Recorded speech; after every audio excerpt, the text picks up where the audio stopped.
was off, and now it's back on track. So I'm happy. I feel so energized, and I have my husband on it now.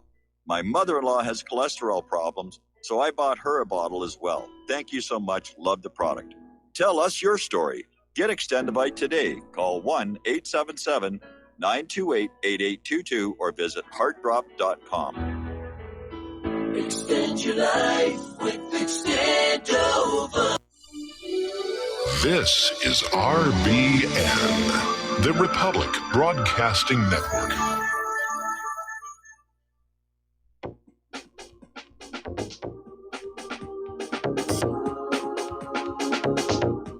What really happened with your host, Mike Rivero. You're listening to the Republic Broadcasting Network, where you'll find out what the Fukushima's going on. And aloha, America. Welcome to our show today. It is Thursday, March 7th, 2019. Sure happy it's Thursday. Sure happy it's Thursday. Sure happy it's Thursday. We've got lots to talk about today here, and the phone lines are open. 800-313-9443. That's 800-313-9443. Mike is in our control room, ready to answer the phone, put you on the air with your comments, questions, opinions, points of view, whatever you might want to talk about here. So let's get on into it, and we're going to start, as we often do, with the war zones. Emphasis on the plural here. A couple of days ago, Al-Qaeda launched a strike at the Syrian Arab Army, and yesterday, the Syrian Arab Army delivered a massive rocket strike on the positions of the Turkestan Islamic Party in Jisr al-Shugur in the northwestern part of Idlib province. This is the first strike in this area for like 5 months. And the strike was in response to the recent increase in shelling of government-held areas in northwestern Hama, which has been causing civilian casualties on a regular basis. Separately, the Syrian Arab Army carried out a rocket strike on the headquarters of Jaish al-Izza near the town of Khan Sakun in southern Idlib. And the headquarters were totally destroyed. 7 militants, including the group's field commander Majid al-Said, were eliminated, which is a polite word for they got blown to bits. Now, Jaish al-Izza is one of the key allies of Hayat Tahrir al-Sham, formerly Jabhat al-Nusra, the Syrian branch of al-Qaeda. They keep changing their names over there as often as they change their underwear. And despite this, corporate media outlets describe it as a moderate opposition group. And at various different times during the year, Jaish al-Izza was receiving support from the U.S., Saudi Arabia, and Turkey. So everybody's still mucking about. Now, interestingly enough, despite talk about pulling out of Syria that we heard from Donald Trump not too long ago, apparently the Pentagon is shifting weapons from Iraq to Syria. And apparently they rerouted millions of dollars worth of weapons and vehicles from Iraq to Syria in the second half of last year. U.S.-backed forces cornered the last remnants of the Islamic State. And in a series of notifications to Congress reviewed by Al-Monitor, the Defense Department said it had determined that a bevy of supplies purchased by the Pentagon for the Iraq military would instead go to the Kurdish-dominated Syrian Democratic Forces. So the stock of equipment includes nearly 50 Humvees, 20 mine-resistant vehicles, 40 enhanced armament carriers, and nearly 700 light anti-tank weapons. The Pentagon also approved the transfer of more than 2,400 mortar rounds, 25 mine rollers, and dozens of charges used to destroy mines and other explosives. So, yeah, it doesn't look like we're getting ready to get out of Syria anytime soon.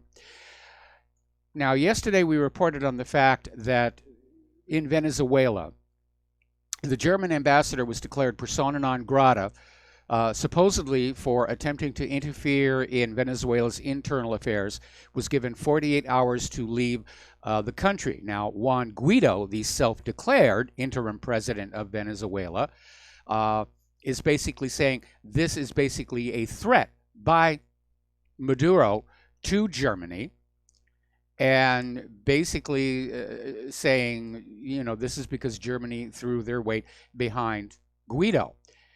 And Guaido said in an interview with Der Spiegel Venezuela lives under a dictatorship, and this action represents a threat against Germany, adding that he'd ask the ambassador to stay in the country.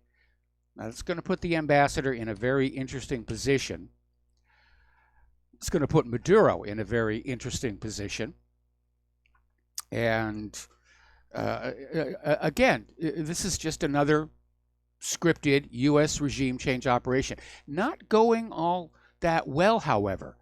You've got the U.S. and the usual gang of suspects saying, oh, yes, this leader must go so we can send our corporations in there to bleed the place dry and enrich ourselves here.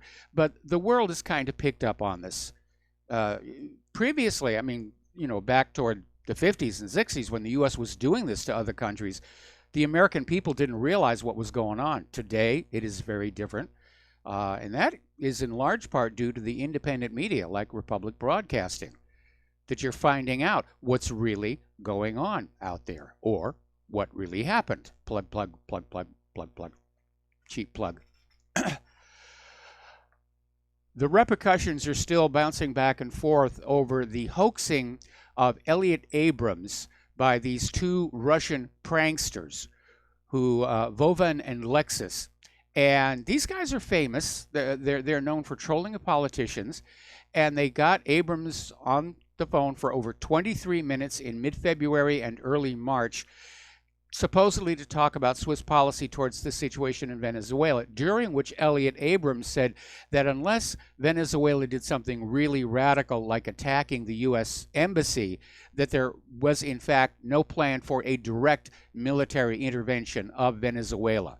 And that was definitely something that they didn't want to get on out because, as Elliot Abrams said, the Venezuelan military are nervous about a U.S. invasion, and we want them to be nervous. So at least as far as he shared with these pranksters, it's a bluff, although there are a lot of U.S. forces in Colombia who could be sent across that border. All right, we're going to do a shout-out now to our on-air affiliates who are just now rejoining our network. Over in the Congress, Debbie Wasserman Schultz is threatening to kick Bernie Sanders out of the Democratic Party over his refusal to declare that Venezuela's President Maduro is a dictator. And again, Maduro won his election last year. He's voted in by the people in an election that had international observers who said it was fair, honest, and verifiable. But that's the official talking point. Maduro's a dictator. He's a tyrant. He passes wind in the elevators. He files his teeth because he thinks pain is fun. You should hate him and send your children off to kill him for us. Turkey is getting together with Iran for a joint raid against the PKK. And basically, it's because the PKK has resisted Ankara for 3.5 decades. They want their independence. They want an independent Kurdistan. For a while, they had U.S. backing. That's now gone away. But apparently, Turkey and Iran are now going to get together. They're not saying exactly which PKK positions are going to be targeted or when the attack would take place. But apparently, part of the plan was they'll attack militant hideouts inside Iraq. So everybody's fighting everybody over there. Yesterday, we reported on how the United States flew a pair of nuclear-capable B-52 bombers in international airspace, but right close to the border of the Chinese mainland. It's just another way of sticking a finger in their eye. And apparently, a top Philippine general is out there sounding the alarm saying, you could actually start a war by doing this. If you keep on provoking China, you could trigger a war. And he's absolutely correct here. It's all about goading. And again, I question the wisdom of these provocations against China at a time when we're trying to get them to sit down at the, trade talks, which apparently are not going very well. Imagine my surprise. Over in Israel, Israeli forces have fired once again at Palestinian protesters during a nighttime protest in the Gaza Strip. They killed a teenage boy on the same night when Israel's warplanes launched fresh airstrikes on Gaza, supposedly targeting Hamas. The 15-year-old boy, identified as Saif al-Din Abu Zaid, was shot dead by the Israeli forces during a protest rally held in eastern Gaza on Wednesday night. And Health Ministry spokesman Ashraf al-Qudra told AFP that the boy died due to the wounds he sustained a few hours ago. Several of the Palestinian youngsters were also injured by live fire. And the shooting came as Israeli warplanes launched fresh air raids on the southern Gaza Strip town of Khan Yunis. Now, 2 Palestinian children have burned to death in their home in occupied Hebron because the Israeli authorities blocked the fire brigade from reaching them in time. And the 2 children, one of whom is believed to have been just 18 months old, burned to death in the fire at their home in the Al-Salama neighborhood of Hebron's old city in the occupied West Bank. One was reported dead late last night, while the second succumbed to the burns received this morning after receiving emergency treatment at the nearby Hebron Government Hospital. A third child, thought to be the dead children's brother, also suffered severe burns in the incident, remaining in intensive care. Now, one of the things that you may want to look at, it's on the front page of whatreallyhappened.com. It is the video that was shown to the United Nations to sort of illustrate the UN report on Israel's atrocities against the Palestinian people. And it's simply a compilation of protesters being shot dead, protesters who are not engaged in any violence. They don't present a threat to Israel's forces, and that's the whole point of the argument. When you're just out there shooting protesters who are not a threat to you, that is a war crime. And that UN report, needless to say, is not getting a lot of coverage in the corporate media, other than the usual denunciations that it's anti-Semitic and it's Jew hate, and that nobody would complain about Israel if it weren't for the fact that they hate the Jews, which is like saying nobody would have complained about the Nazis if they didn't hate the Germans here. But there is quite a few people coming on out and saying that Gaza needs more than statements from the United Nations to stop Israeli violence. And they're absolutely right, because Israel has a long track record of simply ignoring resolutions by the General Assembly, which are not actually legally binding.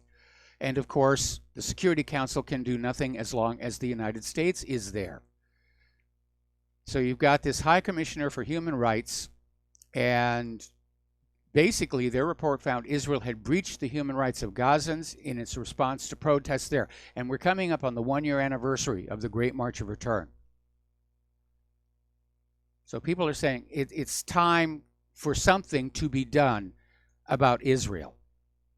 Now, Tel Aviv has blasted the UN Commission's findings, with Netanyahu saying the council is setting new records for hypocrisy and mendacity out of an obsessive hatred of Israel, the only democracy in the Middle East. Harumph, harumph, harumph, harumph. Did I mention anti-Semitism? Now, here's a little bit of good news. And this is probably going to send a lot of shockwaves through the political establishment, certainly through Israel's support. And it has to do with this teacher in Wichita, Kansas, and her name is Esther Kuntz. And a couple of years ago, she saw a presentation at her church about Israel's treatment of the Palestinians, and it struck her as unjust, as it does pretty much everybody. Last year, her church passed a resolution urging their parishioners to actively remedy injustice against both Palestinians and Israelis, in part by telling them to avoid the purchase of products associated with acts of violence or policies of military occupation, including the items produced in the settlement. And so this teacher said, yes, she was going to participate in the boycott.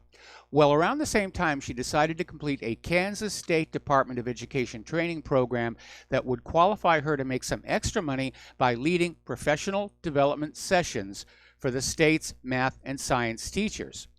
And after she completed the training, she was scheduled for her first gig.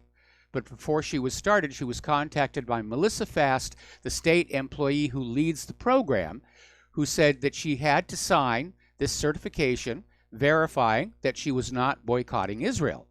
And Coons explained that she was boycotting Israel. That was a matter of her First Amendment right to freedom of speech. It was something sanctioned by her church.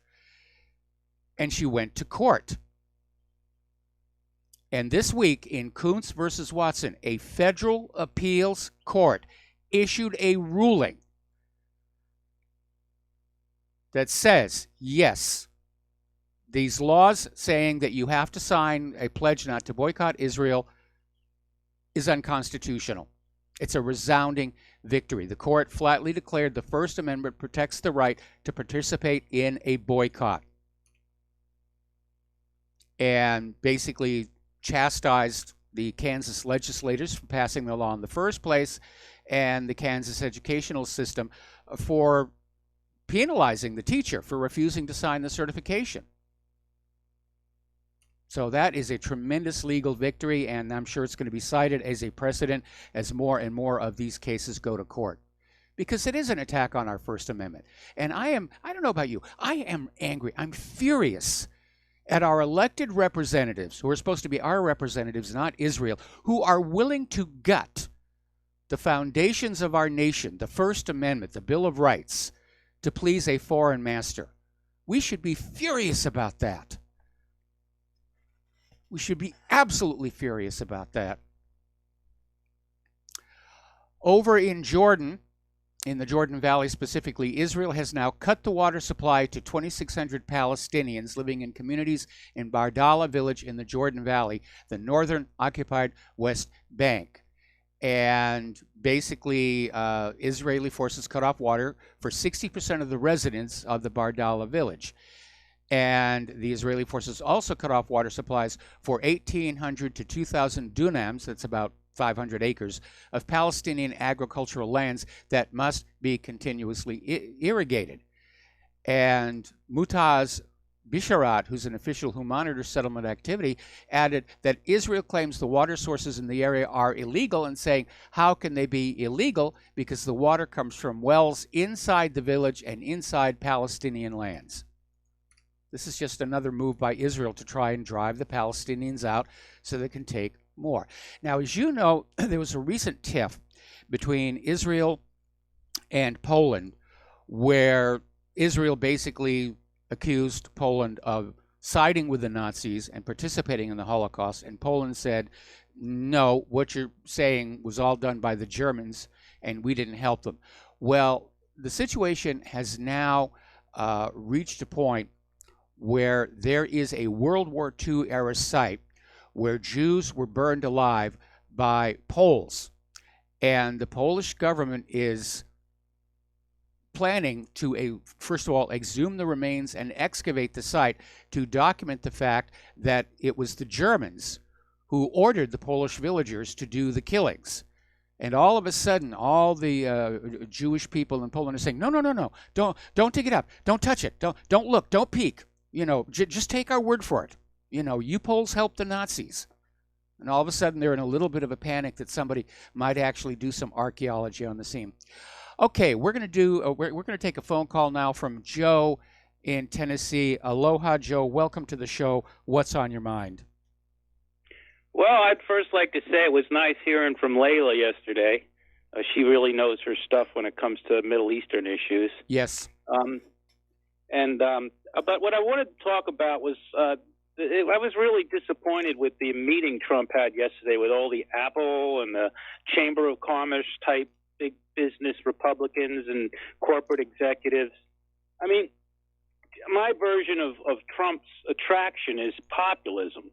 And if he goes to this, and what I'm seeing now is he's criticizing socialists and socialism.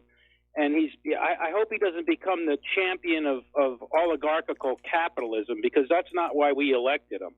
And it scares me because although I don't like the socialist left, I understand the populism of the socialist left.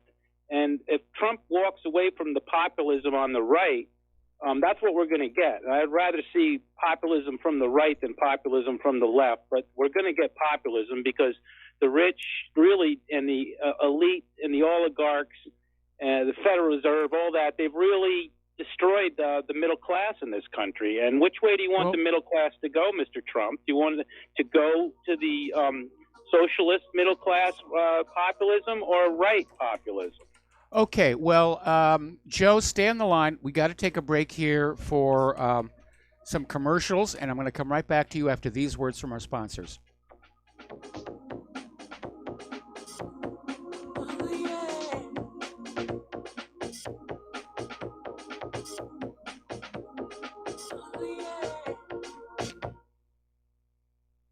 Corporate media dominates the American opinion. Finding independent voices that counter this avalanche is becoming increasingly difficult. With the endless corruption running rampant throughout our government, independent voices are needed more than ever to battle the offensive against our freedoms and liberties. As a listener of RBN, no one understands this concept better than you. Now it's up to you to do your part. The time has come for you to take action and begin broadcasting the truth to hundreds or thousands of people every month. Sound impossible? Quite the contrary. With pointed slogans from LibertyStickers.com, you can reach countless sleeping Americans unaware that they live in a real-life wonderland. LibertyStickers.com has a huge inventory of political bumper stickers and messages that reflect the truth about our government, our politicians, and the future of America. With so many in stock, there's one perfect for you. Visit us today at LibertyStickers.com. Again, that's LibertyStickers.com. Do your part. Your voice is important. Let it be heard. Folks, we're living in a world the likes of which we've never perceived any clearer than we do now. The plan for global governance has been in the works for generations and would have likely been achieved by now but for the fact that the globalists left open their Achilles heel. With all their tools, Federal Reserve System, fiat currency, no child left behind, and then Common Core education introduced to our schools to dumb us down, vaccines, pharmaceuticals to lobotomize us, GMO foods, insertion of compromised or bought and paid for politicians, judges, mainstream media propaganda, all pieced together like a puzzle designed to ultimately bring the world under submission. But with all their strategy, they forgot one thing: knowledge. And knowledge is power. With knowledge, their bombardment is nullified. Folks, with that, as brilliant and knowledgeable as you've become, among the wisest audience of any radio audience in the world, and you are, I want you to take a moment to reflect and ask yourself, how much of that knowledge did I obtain from Republic Broadcasting Network? How high has my consciousness been raised since I've been a listener? How fast am I now able to discriminate truth from fake news by being a Republic Broadcasting listener? How clear am I now able to see the world since I've been listening to RBN? Ask yourselves those questions, folks. Then ask yourself, what is that knowledge worth to me? Like my morning coffee, how would I survive without it? A voice of truth in a sea of lies. Do we not all need to make sure it survives? Like public broadcasting, we are now finding we can only survive with listener support. Censorship, advertisers being attacked, truth itself being attacked. It's the only way through this. We at Republic Broadcasting humbly ask you to become a supporter. Look at your budget and make a determination of what Republic Broadcasting is worth to you and what you can afford on a monthly basis. Go to republicbroadcasting.org and pledge $20, $30, $40, $50, if possible, $100 a month or more if it's affordable. Click the donate button and become a regular monthly donor. Assure both us and yourself that Republic Broadcasting truth will continue to flow like that morning coffee. The network thanks you. Some are maxed out all their credit cards. Some are working 2 jobs and living in cars. Minimum wage won't pay for a roof, won't pay for a drink. If you gotta have proof, just try it yourself, Mr. CEO. See how far $5.15 an hour will go. Take a part-time job at one of your stores. I bet you can't make it here anymore. And aloha, America. Welcome back to the show. Here we're talking with Joe in Tennessee, and we're talking about the destruction of the middle class. And that is intentional because throughout history, it is from the middle class that opposition to oligarchy rises. And because of that, the middle class gets driven down into the lower classes. And one of the reasons for the Soviet Union, the way they set up that system. It was designed to prevent there being a middle class at all, where everybody was equally poor and therefore equally helpless in the face of the Soviet government. And so in answer to your question, ultimately they're going to want the middle class to dissolve, down to the lower classes. This country, they don't have gun control in place yet, but they are using like the opioid epidemic and stuff to destroy what used to be middle-class white people, which is very sad to witness. Well, they're also crushing, wages and salaries are being crushed down, costs and taxes are going up. We're being squeezed, is what it is. Absolutely. But, I mean, Trump ran as sort of the blue-collar billionaire, and I've noticed for a while there he'd always have a lot of hard hats around in the Oval Office, but I haven't seen any hard hats for a while. And that meeting yesterday really set off alarm bells because they're just basically, Tim Cook of Apple and, all these same people that are just outsourcing all our jobs and, they want more cheap labor to come in from India. And it was just horrifying and just a big slap in your face. I really am a big populist, and I'm a believer. I believed in it. So far, I thought Trump was doing all right, but I don't know. That was very alarming. But the thing is if he does go this way, he's gonna lose because there is going to be a choice because it's going to be populism left or populism right, and I'm hoping it's the right populism because it's usually more about individual freedom when it comes on the right side, and on the left side it's also more America first and nativist, which I don't find a bad thing. But the left will be international globalist populism, more along the line of of course socialism, and less individual rights, and that's my major grief, and worry. Yes. And so Trump doesn't perform the swing to the left, and I think that's why the Democrats are being more lefty than probably politically expedient, is because they think Trump's going to lose, and then they can get their wish list of all the real hardcore lefty stuff that they've been wanting for a long time. There'll be a rebound. The pendulum, it's going to go pretty far left if he doesn't keep it together. And, we were counting on Trump to sort of bring the pendulum back to the right, and it's not happening. That pendulum is still just sort of hovering over there on the left-hand side, and I'm not seeing as much of a correction as I was kind of hoping to see by this stage in Trump's administration. This country still pretty much, left-wing agenda is in place. Yeah, no, it's it looks like everything's stalled out, and whether it's the swamp that got him or he was fake from the start, I can't say I'm losing faith, but my ears are up. It's kind of it's getting hard to defend him, and that's the truth. Yeah, it is. He's a disappointment, and I'm not defending him anymore, and I think he's going to be a one-term president. Well, like my brother says, if he doesn't get us into a war, and he does bring people home from wars, then that would be a great thing anyway. Take all the other baloney away. That is probably, so far he's kind of not accelerated any of these issues. Well, look what he's doing in Venezuela. And he said he was going to get us out of Syria. That's not happening. He said he was going to get us out of Afghanistan. Well, maybe, but it's going to take years to do. The campaign promise that Americans really most wanted him to keep was to get us out of all these foreign entanglements. Well, I totally agree with you. So we'll see. I mean, I haven't given up on him yet, but he's really starting to disappoint me. It's almost like it's one after another. So, but I don't think he's in charge. I think he's a weak leader. I mean, we had that story we ran yesterday where John Bolton is basically arm twisting the president of the United States. And he's basically running U.S. foreign policy. And nobody elected Bolton to run U.S. foreign policy. Basically, as I understand it, Trump put Bolton in that job to repay Sheldon Adelson for Sheldon Adelson's financial support during the 2016 campaign. So I guess it's Sheldon Adelson who thinks all these wars are great. I don't know. He may have a lot of his money invested in defense contractors, because that's a fast buck. Buy stock in the weapons companies and then start a war. You make a lot of money real quick. Anyway, listen, Joe, got to let you go. We got to take another break here for commercials, and we'll be back after these few words.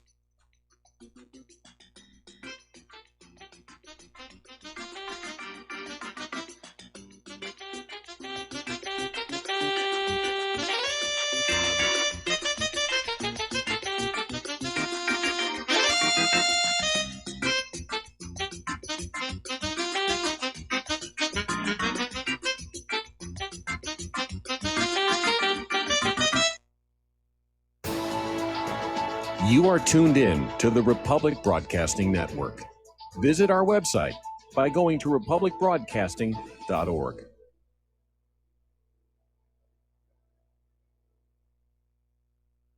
Homeowners, if your lender has gone out of business or sold your transaction to another lender or servicer, you may be the victim of a wrongful foreclosure, resulting in the loss of your home. If you've already lost your home, are in foreclosure, or even in good standing, you can challenge the mortgage transaction's illegal issue, and your property can be restored to you, and your foreclosure can be stopped or reversed, and the mortgage transaction declared unenforceable. State laws, U.S. title codes, the Uniform Commercial Codes, and U.S. Supreme Court rulings have upheld that defective mortgage documentations can reverse or stop foreclosures and enforce property title claims in favor of the homeowner. We are having successes in stopping the process of foreclosure, the enforcement of the foreclosure judgments, the sale of property, and evictions after the sale. We are not attorneys, and we don't give legal advice. We are a professional team of legal researchers, providing forensic mortgage audits and expert witnesses. We have the knowledge to produce the evidence and enforce laws regarding your legal issues. We've been in business for 12 years without a complaint. Consultations are free, and we provide a free title search to confirm if your mortgage has legal defects. Please call 855-253-3748. 855, the number 2, keep it today. Tired of being lied to by mass media? It's growing more and more apparent today that news is received less and less through standard media outlets. Even with a growing audience every day, RBN is beginning to direct more efforts into social media. Social media and the use of the internet is fast becoming the primary source of people for news, regardless of demographic. RBN has set out to provide some of the best news on the internet through republicbroadcasting.org, and also has begun to use the tools to our advantage by way of social media. Republic Broadcasting is now operating a Facebook page to function as yet another avenue to have our collective voice reach new audiences across not only America, but across the globe as well. The Facebook page features not only news, but also an RBN player to listen to our broadcasts. Get involved by visiting facebook.com/Republic Broadcasting and liking our page and share it with your friends and family, because you can handle the truth. Without the right accessories, any guy can be off the mark. Whether you've invested thousands in your arsenal or you own a single trusted firearm, a visit to AROutfitting.com is in order. It's one of the finest online selections of tactical optics and AR parts and add-ons, like EOTech, quick target acquisition with no peripheral loss. Browse the full range of Nikon scopes and binoculars. AROutfitting.com can illuminate your world with Streamlight gun-mounted lights from keychain to large handhelds, up to 1,100 lumens. Find some stability with Battenfield tactical bipods. AROutfitting.com has CMMG gun parts, barrels, assemblies, handguards, part kits, and more, plus mag-full clips and magazines. I know I've got you excited, so take a breath. Head to AROutfitting.com. The site's super easy to navigate and features a ton of technical info, including links to manuals. We also welcome vendor and manufacturer inquiries. Remember, if you don't see it, we can get it at AROutfitting.com. We will not go down in the night without a fight. You can burn up our mosques and our homes and our schools, but our spirit will never die. We will not go down in Gaza tonight. And aloha, America. Welcome back to our show. Very timely bump music here. We're talking about Israel and Palestine. Yesterday, we reported on a story where some Palestinians were literally thrown out of their home so that some settlers could move on in. And the settlers were claiming it was actually their property and their home. and the Israeli government sided with the settlers, to be, no surprise here. And according to this article in MiddleEastEye.net, this apparently is now a new thing the settlers are doing, where they're literally coming in to Palestinian homes in the settlements or near the settlements, and they're throwing them out, and they're doing it with forged documents and other mechanisms here, including just outright force. Go on in and say, this is now our house. And so it is continuing here. Now, the argument is still building around the Bab al-Rama. This is a gate at the Al-Aqsa Mosque. Israel closed it in 2003. It was a 16-year closure. It expired last August. But Israel wants to close the gate once again to, quote, keep out protesters as part of its war against terror. Now, in reality, the Muslim holy site is used by Palestinians to pray. And so there is a big argument building over that. And the Islamic Waqf, the body responsible for Muslim holy sites in Jerusalem, they're basically trying to stand up to the government of Israel and say, no, these people are peaceful, and why aren't you keeping the settlers out of the Al-Aqsa Mosque? Because they're coming on in and causing a ruckus, usually escorted by Israeli military. And I think there was another article we talked about over the last couple of days where Israel is now saying they want to Judaize the place. And they've been wanting the Muslim holy sites to go away for a very long time. If they were to tear down like Al-Aqsa or the Dome of the Rock, I mean, that would just set the entire Mideast aflame right now. Okay, as you know, Trump pulled us out of the P5+1 nuclear deal. The other signatories are not happy with it. They're still going along with the terms of the deal. Iran is still honoring the terms of the deal. It's the U.S. that basically broke the deal and promptly hit Iran with all kinds of new sanctions to get them to come back and modify the deal to include their long-range rockets, which Iran is saying they're not going to do.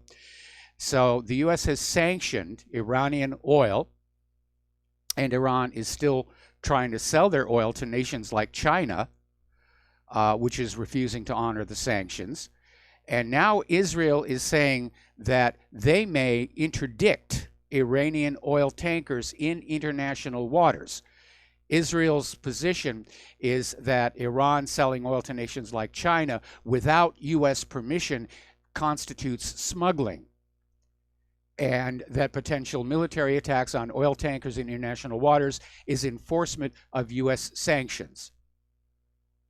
It's not clear that anybody else would consider that to be the case, but that's where Netanyahu is going now, where Israel's Navy is literally going to fire on Iran's civilian oil tankers at sea. Or at least that's what he says they're going to do.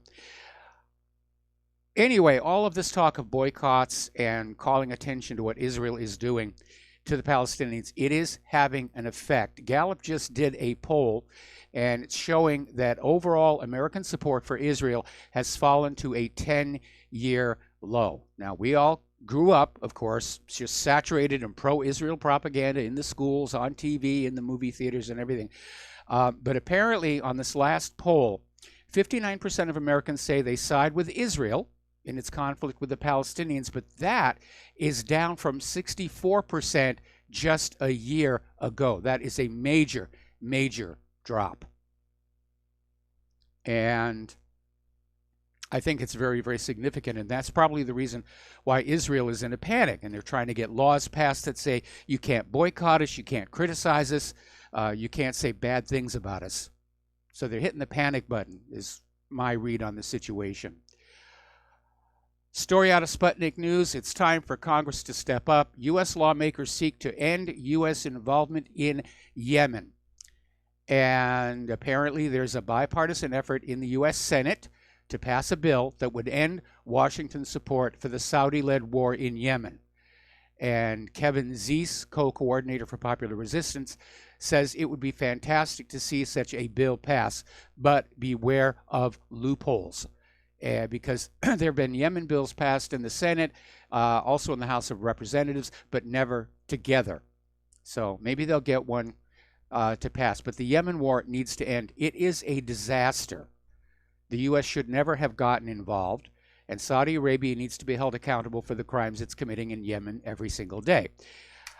I agree, as long as you understand that the U.S. involvement is a little bit more dark, if you will, than this gentleman seems to understand. Because several years ago, the United States carried out a successful regime change in Yemen, and the people of Yemen didn't like living under a government that was serving a foreign power any more than we do, or the Iraqis do, or the Syrians almost did.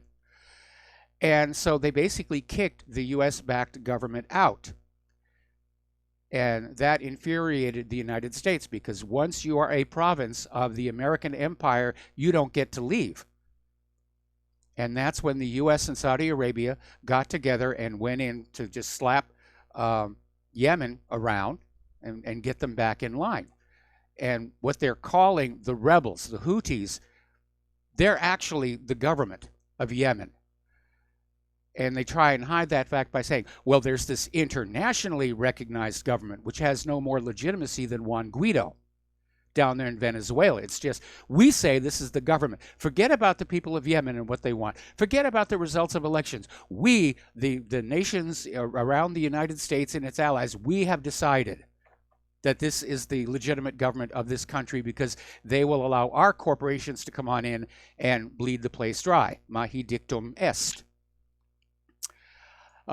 Over in Russia, there's been more Russia bashing going on here, and the corporate media in Europe and politicians in Europe are sounding the alarm that Moscow is going to interfere in the European elections. And I guess all of those candidates who fear losing to Eurosceptic populist opponents are getting ready to blame Russia the way Hillary did in 2016, because that's the new political fashion. Anything goes wrong, it's Moscow's fault. Okay, our dishwasher broke down yesterday, had to be Putin. He snuck in there and he just cut that belt. That's the fashion here. And this article goes on, and it's out of the Express for what that's worth, saying Moscow is believed to have meddled in France's presidential election in 2017 and faced accusations of doing the same in the Brexit referendum. So now they're trying to blame Russia for Brexit. And note the language. They are believed to. They were accused of. Nobody actually has any evidence. And if you look at what happened with the Mueller investigation, you know, accusations and beliefs are cheap things. They're certainly fodder for the corporate media and the propaganda industry, but they're not facts. So Moscow is basically firing back and saying, look, we don't need to meddle in your elections. You know, you're in a mess of your own making, and we've got our own problems here. If you want to look at somebody who meddles in other people's elections, look at Israel here in the United States of America, or the U.S. government in other countries. Like, again, trying to undo last year's Venezuela election by forcing the winner of the presidency, Maduro, out and forcing Juan Guaido in. Yet more anti-Russian hysteria is now screaming that there are hundreds of mercenaries from Russia are now in Libya, and we haven't seen them, but there are rumors. There are rumors. And this is coming out of the British newspaper, The Telegraph, and they're screaming about the presence in Libya of mercenaries from Russia, and the newspaper just went totally wild on the basis of what they themselves admit are merely rumors. So what's getting ready to happen there? And basically, the Telegraph is arguing that Russia wants to prevent the West from controlling the flow of Libyan oil that goes to Europe. So once again, another war, and it's all about the oil, where it goes, who pays for it, what currency it's denominated in.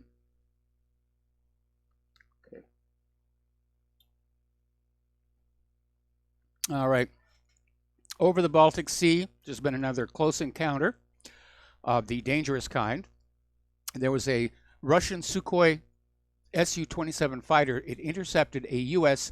RC-135 reconnaissance aircraft above the Baltic Sea, and the Russian military released a 17-second video showing the Su-27 fighter coming from behind to intercept the spy plane. And they say, yes, it was over international waters of the Baltic Sea near the Russian border. So there's playing games up there until somebody makes a mistake. Over in Kashmir, tensions are very high between India and Pakistan. There has been artillery exchanged across the line of control. There was that incident where an Indian submarine was caught entering Pakistan waters, and people are very concerned that there may be a fourth war that will break out between the two countries. And basically, this has been a problem. Over 70 years ago, British colonizers turned Kashmir into this powder keg that have created decades of turmoil, hostility, and conflicts between India and Pakistan. What Kashmir ought to be allowed to do is to have a referendum. Do we want to be part of India? Do we want to be part of Pakistan? Do we want to be our own independent nation? And India is apparently dead set against there being a referendum, out of concern that it would not go in their favor. Over in France, the Yellow Vest protests are continuing, contrary to that declaration that following the anti-Semitism, the Yellow Vests they're finished, they're done now because of that anti-Semitic attack, which likely was a false flag. And unfortunately, it's now starting to get violent. And they're now describing the protests as being anti-police rather than anti-Macron, anti-EU, anti-immigration. And again, I think the violence is being done by agent provocateurs. But apparently these, again, my suspicion, agent provocateurs set fire to cars and hurled Molotov cocktails from the rooftops in the French city of Grenoble. And this is the fourth consecutive night of unrest, sparked by the death of two teenagers in a police chase.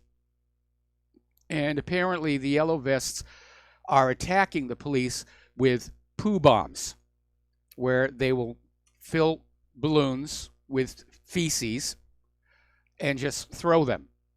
And I imagine that's not very comfortable for the police. Okay, we're going to take a phone call. Dustin in New Jersey, aloha. Welcome to the show. What's on your mind? Yeah, Mike, I was going back a couple weeks.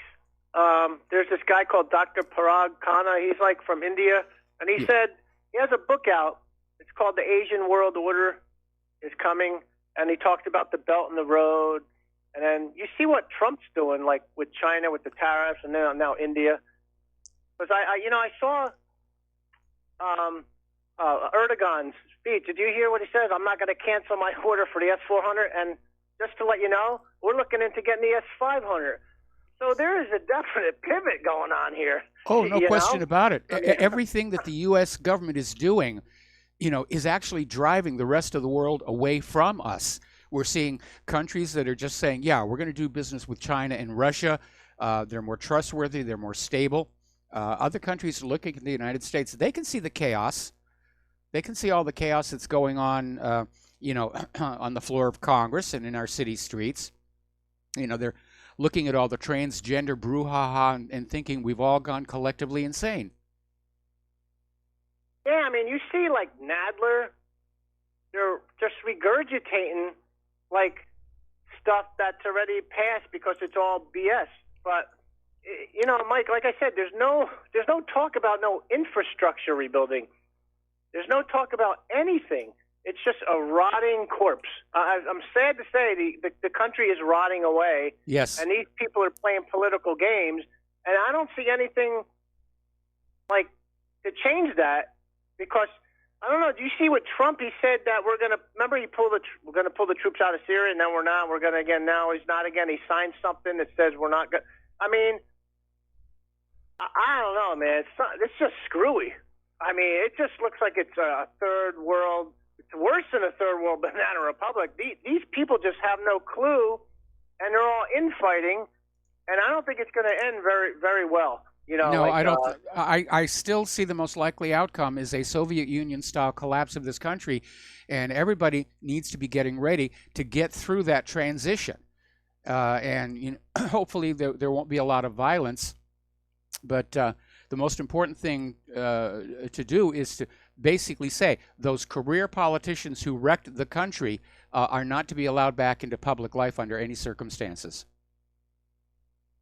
And I bet they have planes waiting just like Poroshenko has in Ukraine when he gets kicked out and one of the other two come in. You know they're going to be targeting Poroshenko, so he's going to have to make a real quick getaway. Yeah, he's not going to win his next election. He's just so far behind in the polls there. And I imagine that probably a lot of these deep state people like the Clintons, they've already moved much of their hidden fortunes offshore, and they have plans. To do a bug out, because it's a very, very unsettled situation here in this country. And Mike, one quick thing before I get off. It wasn't just Brexit. Remember, they blamed Russia for the yellow vest too. Yeah. They're blaming. Whatever goes wrong. My laptop hard drive died. Had to be Russia. That's the fashion right now. And then they'll blame the people, too, because they did that already, right? They blame the people, you're anti-Semite, or you're but Mike, have a good rest of the show. All right, thanks an awful lot. We're going to let you go, and the phone lines are open, and we're coming up on another commercial break. So stay tuned. We'll be right back.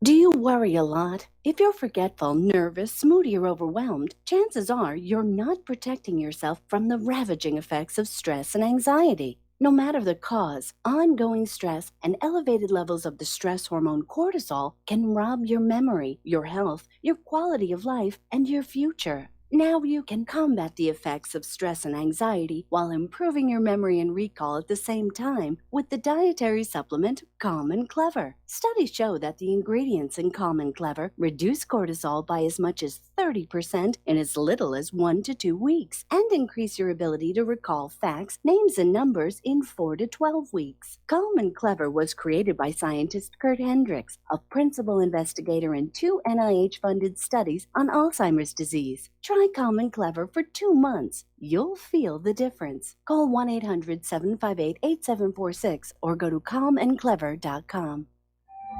Did you know that neither the American Medical Association nor the American Bar Association were established to benefit the American people? Have you recognized that in our country, healthcare has little to do with health, and that our court system has nothing to do with justice?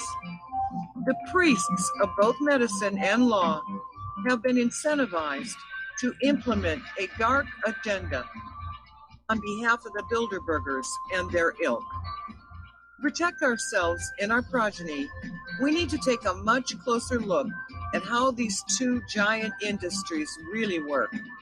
Join me, Al Whitney, on In Defense of Humanity, Saturdays at 7 p.m. Central, as we expose the matrix and learn how not to consent to our own destruction. Don't regret growing old. It's a privilege denied to many.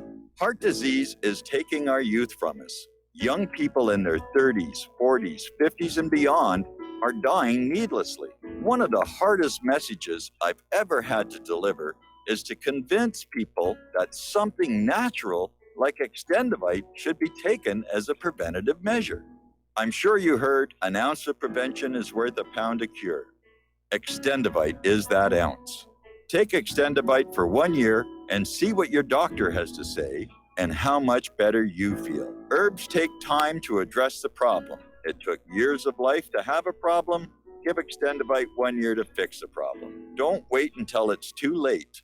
call 1-877-928-8822 or visit heartdrop.com or visit us on Amazon. Extend your life with Extendovite.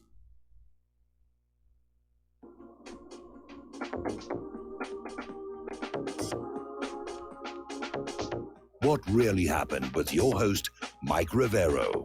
Visit us online at whatreallyhappened.com. Here is your host, Michael Rivero. And aloha, America. Welcome back to our show. We've got another caller on the line, Sebastian in Sweden. Aloha. Welcome to the show. What's on your mind? Yes, hi, Mike. I was just want to ask you about the Middle East. Every time I listen to your program, you always bring depressing news about all the Palestinians being killed, and it's really, it's really bad.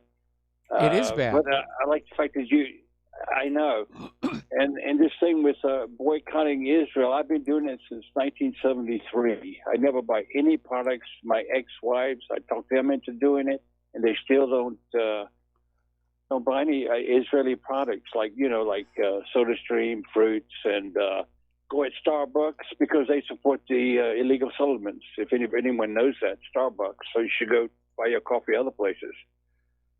And I went to school to learn Swedish with a Palestinian, and he turned out pretty good. He had his own business, and we lost contact. But they're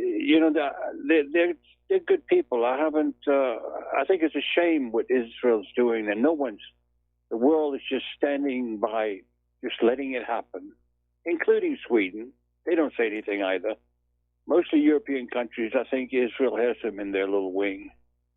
Yeah, I mean, it's not just the United States that's been subverted by Israel supporters. It's happening, over a large part of the Western world. Yeah, I know. It's a bad situation. Hopefully it will get better, but it doesn't look. It doesn't look very good in the future. Put it that way. No, it really doesn't. It seems like, and I'm sorry to be always reporting depressing news. I try and find good things to report on, like the achievements in space and everything, which we'll get to in the third hour. But the news out there is depressing, and I got to tell you, it gets really depressing doing the show. Yeah, of course. I don't mean that. I mean not your program, but I mean just everything about the Middle East is like it's terrible. I mean, it's a terrible situation that they're in now. It must be the largest, like you said, the largest outside prison or prison camp in the world. Yes. Personally, I think they treat the Palestinians worse than the Nazis treated the Jews in the Second World War. I think in many ways you're right. Certainly to go from the Red Cross reports. I mean, first of all, the Red Cross had permanent offices in all those slave labor camps, and the Germans actually took good care of the inmates because those inmates were making material supplies for the German army. And there were some camp commanders who actually got in trouble for not keeping their inmates healthy. But of course, most of us think of the Holocaust as what TV and movies have spun for us, and it's a complete fiction. It's just a total fiction for political gain. And as more and more people are saying, this doesn't really make any sense. Again, Israel has hit the panic button. They absolutely want to shut down discussion of anything involving Israel and Palestine right now. Anyway, listen, Sebastian, got to let you go. Got to take a break for station identification. Got another caller on the line, and we'll be right back.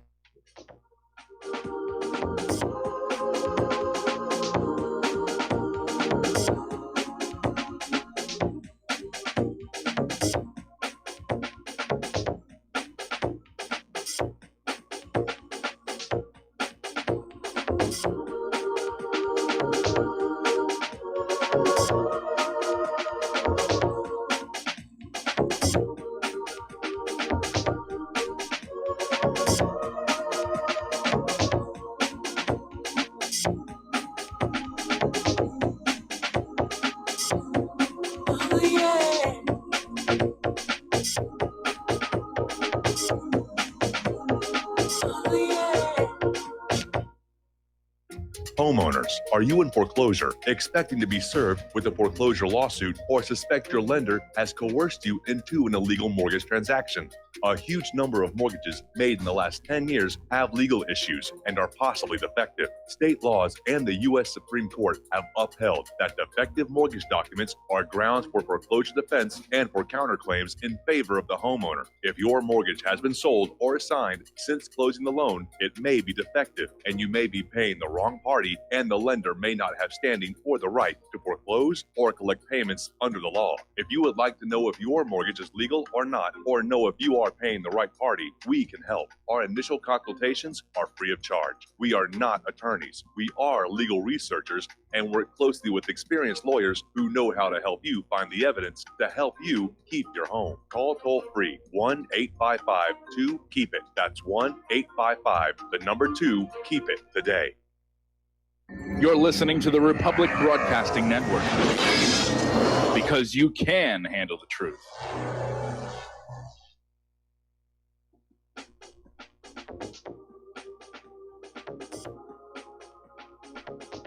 What really happened with your host, Mike Rivero. The history the government hopes you never learn. Here is your host, Michael Rivero. And aloha, America. Welcome back to our show here. We've got another caller on the line. Art Off the Grid, aloha. Welcome to the show. What's on your mind? Yeah, Mike, talking about how depressing it is. There was an old saying used to go, this is enough to just about drive a man to drink. Yes. Nowadays, we've had to update it. This is bad enough to damn near drive a man to lithium. Well, I'm kind of old-fashioned. I still prefer the alcohol. Yeah. There are times when it's actually very hard to do this show, and I just keep saying, and the website as well, I can imagine. But the previous caller there, I forget if that was Michael in New York, I think it was talking about Trump and how it's starting to look like a third world and whatever. But it got me thinking.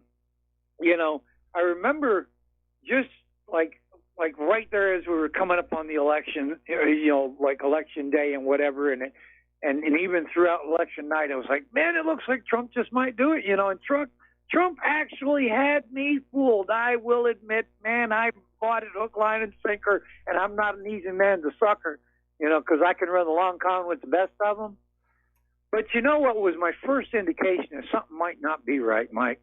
And that was almost immediately after Trump was declared the victor, and right before he hadn't even taken I think it was like before he had actually taken the oath of office or the inauguration, or it might have been right after it. But he made this statement, because one of his big things was, I'm going to instruct my director of justice, whoever it was, to begin an investigation into Clinton and this and that and the other and blah, blah, blah, blah. And almost immediately after he won the election, he was like, all gone. The Clintons really have suffered enough, I think, so we're going to, and I looked at my buddy and I said, dude, if that doesn't sound like a politician, I don't know what does. And over the past couple of years, as I have watched Trump, he looks and sounds more like a politician than most politicians. And so it's got to the point, I don't believe a damn word comes out of this man's mouth. And I cannot for the life of me understand why certain individuals on RBN, not to call out any names, but are still on the Trump cheerleader bandwagon. It's like, my God, people, what is it going to take? Well, a lot of people get caught up. They sort of personalize their candidates, and their political party and their candidates become part of their identity, and their egos get wrapped up in it. And unlike yourself, they don't want to admit that they were fooled. They don't want to admit that they may have been wrong in supporting Trump, and they'll go down in flames with him because, at this point, he's a one-term president.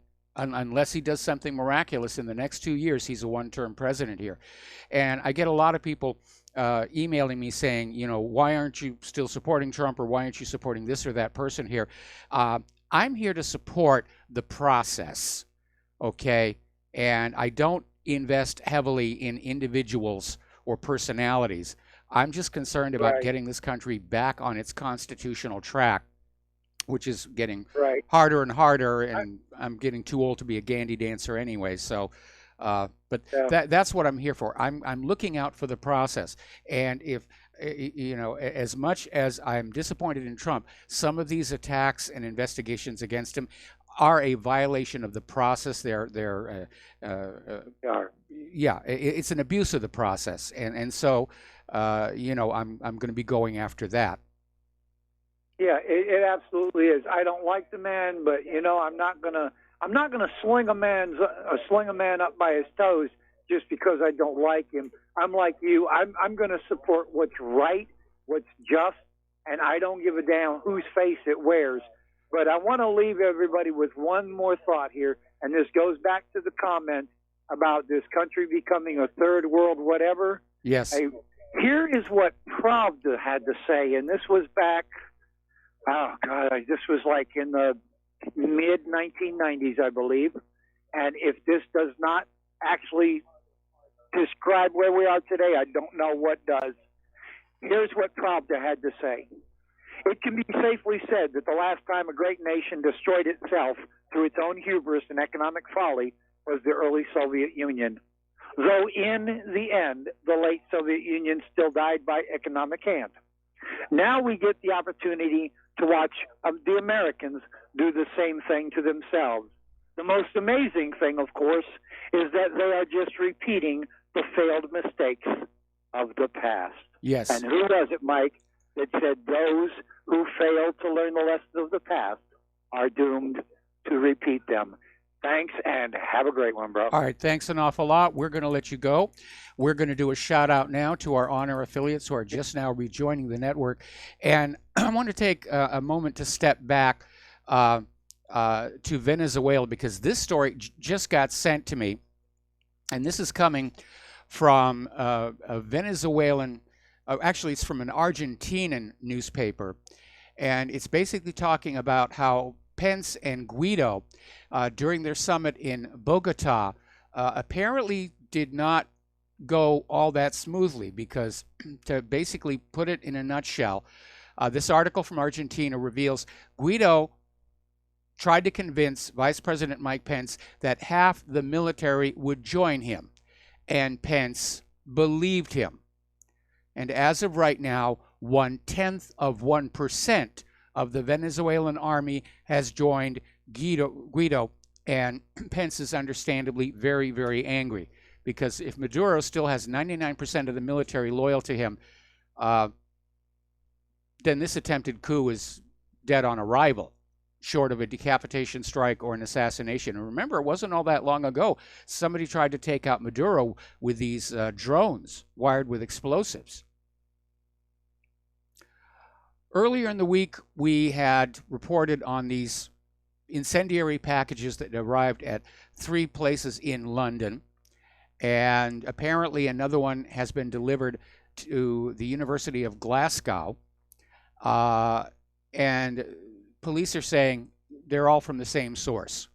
So I'm wondering if this is the beginning of some kind of a false flag campaign to whip up public sentiment either for or against some new policy here. Over in North Korea, apparently they're upset because, as the second summit has obviously failed, South Korea and the United States are now restarting their joint military exercises. And North Korea is nervous about that. And again, satellite images reportedly are showing that North Korea is rebuilding the launch platform that they had taken down following the first summit. And the corporate media is saying, oh, they're going to threaten the world, they're going to do that. But you need to understand, prior to its being dismantled, yes, they tested missiles from the launch platform. They also launched satellites. But the situation, they were so close. They were so close. All Trump had to do was match North Korea Here's a nuke. Here, we're taking this one sanction down. Here's another nuke. Here, we're taking this one sanction down. Here's another nuke. We're taking another sanction down. That's how close they were. That's what Kim Jong-un wanted. And instead, Trump went with this arrogant, imperialistic attitude. You give us what we want first, and then maybe we'll do something nice for you. And he screwed the pooch, basically, on that deal. Meanwhile, the Pentagon has dusted off a Cold War-era concept to deal with large attacking forces, mainly Russia and China, and with all the technologies are in place, it's still going to take 10 years to get this thing online. But DARPA is resurrecting what was called Assault Breaker, and this is reported in Aviation Week. And this concept was once intended to prevent hordes of Soviet tanks from steamrolling NATO forces in Western Europe, and it's now being refurbished to fight China and Russia again, or at least to dissuade them from launching surprise attacks on the U.S. and its allies. I'm not sure why they really need this in this era of surveillance satellites. You know, unless they dig underground and build huge tunnels, surprise attacks are kind of a thing of the past. But the original Assault Breaker project was from the late 1970s, and it focused on creating precision-guided munitions and submunitions which could identify and destroy the armored targets of the Soviets. Well, they already have that. There's, I think it's called the JSOW, the Joint Standoff Weapon, and it's a cluster weapon, and the submunition basically can scan for heat signatures. So you uncork one of these things over a cluster of military vehicles, and these submunitions are going to target the engine compartments, which are usually very lightly armored because they're not used to being attacked from above. And they'll just slam in and shut that down. So again, this gets back to that article we were talking about yesterday about the military's habit of preparing for the last war. All right, it has been 10 years since former President Obama issued an executive order to close the prison facility in Guantanamo Bay, Cuba. It is still open. And apparently, not only is President Trump determined to keep the camp open, his administration is now expanding it, and there is new construction taking place at Guantanamo. Trump has also canceled mandatory reporting of deaths by U.S. assassination drones. This was something that came out of the Obama era, where the military was required to basically make public the deaths caused by U.S. assassination drones. And Trump has signed an executive order, did it yesterday, so that assassinations carried out on the so-called war on terror are kept from you, the public, who, after all, is paying for it all. And one reason probably is because they're never really sure they're getting a terrorist. They don't have any evidence against these people.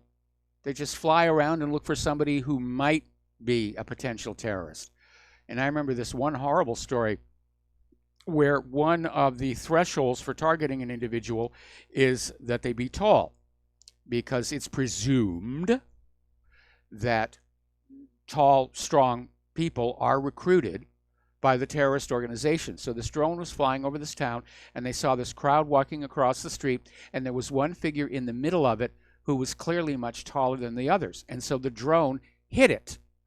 And it turned out to have been a school teacher escorting his class across the street. Bunch of kids.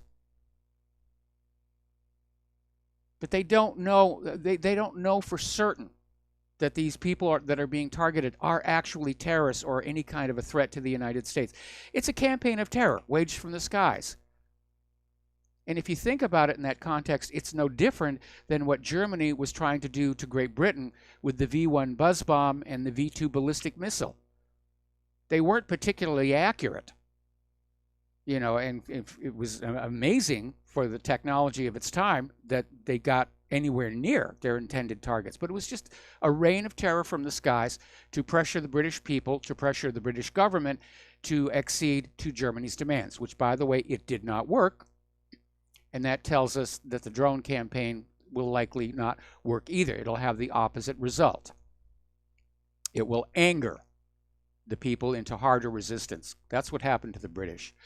All right, let's turn to the domestic politics. And for some reason, this fury over Representative Ilhan Omar is still dominating the news and dominating the business of the United States Congress, like they don't have more important things to be looking at. And apparently, there's a bit of a public backlash from people who feel a lot like me. Can't get over it. You know, she has a First Amendment right to criticize Israel, and that's all she did. And so the Democrats are now trying to calm things down. They were supposed to be having the vote on this anti-hate bill, and last I heard, it's been delayed yet again. But looking at just the fury that's going on, you've got Rahm Emanuel over in Chicago basically equating Ilhan Omar to those who carried out the Holocaust. I mean, they're always going to drag out the Holocaust card when they want to go after somebody. Freshman Representative Jahana Hayes of Connecticut confronted Pelosi directly after Pelosi was accused of failing to adequately respond to the escalating political crisis, saying that there was too little outreach to their own rank and file. So Hayes basically saying that she shouldn't have to learn about the official Democratic caucus response from MSNBC. And Hayes is saying she now has to vote on a resolution she's barely read without a private briefing from leadership. Well, she's going to have time to read it now because the vote has been delayed. But this intense fury only validates what Omar said, that everybody in the Congress is basically dancing to AIPAC's tune. AIPAC pulls the strings, and those members of Congress, they flap their jaws and they scream anti-Semite and Jew hate and Holocaust. And it's not just Congress. Trump apparently waded on in there saying that the Democrats should have taken a stronger stand against anti-Semitism, and saying that anti-Semitism has fueled atrocities throughout history and it's inconceivable they will not act against it. All right, well, let's take a look at that. Anti-Semitism. Now, I'm not supporting anti-Semitism, but I recognize it has been there throughout history. Where does it come from? Because you don't have a group of people that just wake up one day and say, I think I'm going to hate that other group of people over there. Usually a multi-generational hate is born out of the abuse of one group of people by another. And if you go back and you look at the actual detailed history of expulsions, persecutions, and pogroms against the Jewish people, you find only one common factor, and that's the Jewish people themselves and the way they refuse to integrate into their local environment.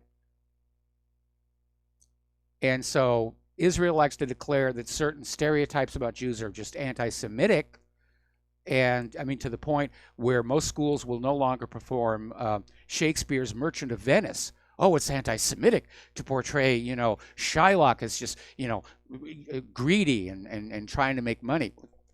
That was the world that Shakespeare knew.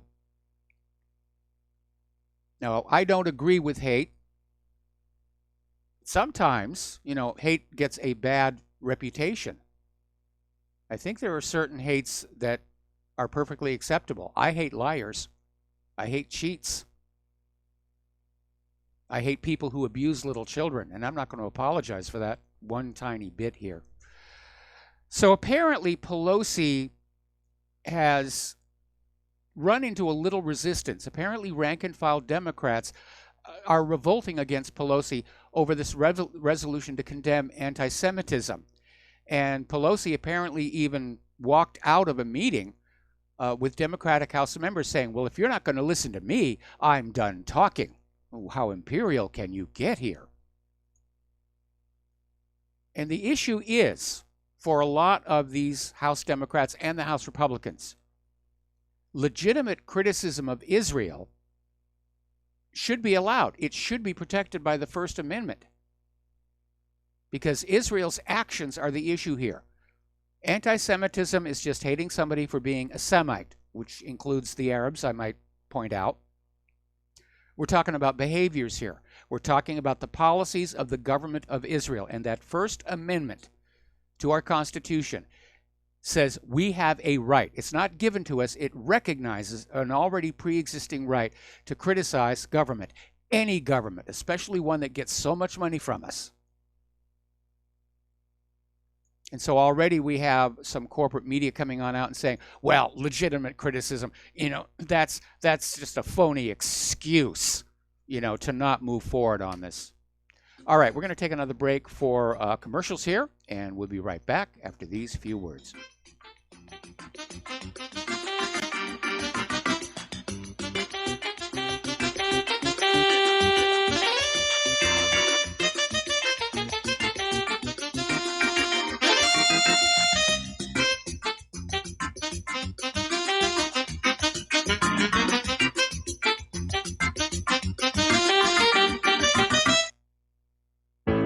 How healthy are your arteries? Deteriorating circulation has a number of early warning signs. High cholesterol, high blood pressure, fingers and or toes often go cold, arms and or legs often go to sleep, sharp diagonal crease in the earlobe, short walks cause cramping or pains in legs, memory is not as good as it used to be, ankles swell late in the day, chest pain after physical exercise or emotional stress. If you experience even one of these symptoms, your circulatory system is crying out for attention. Extendivite is a natural solution to help improve your overall health. Extendivite is not your average heart tonic. To order, call 1-877-928-8822 or visit heartdrop.com or find us on Amazon. Extend your life with Extendovite.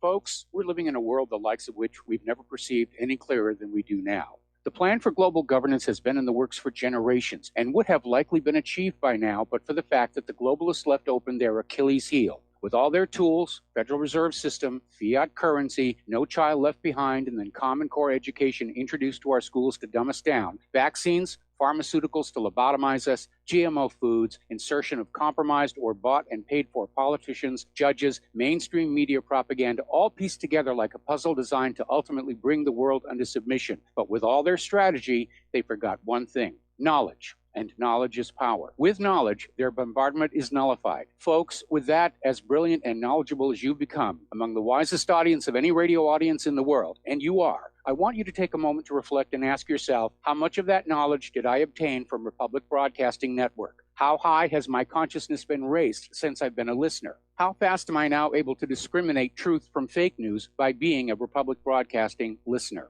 How clear am I now able to see the world since I've been listening to RBN? Ask yourselves those questions, folks. Then ask yourself, what is that knowledge worth to me? Like my morning coffee, how would I survive without it?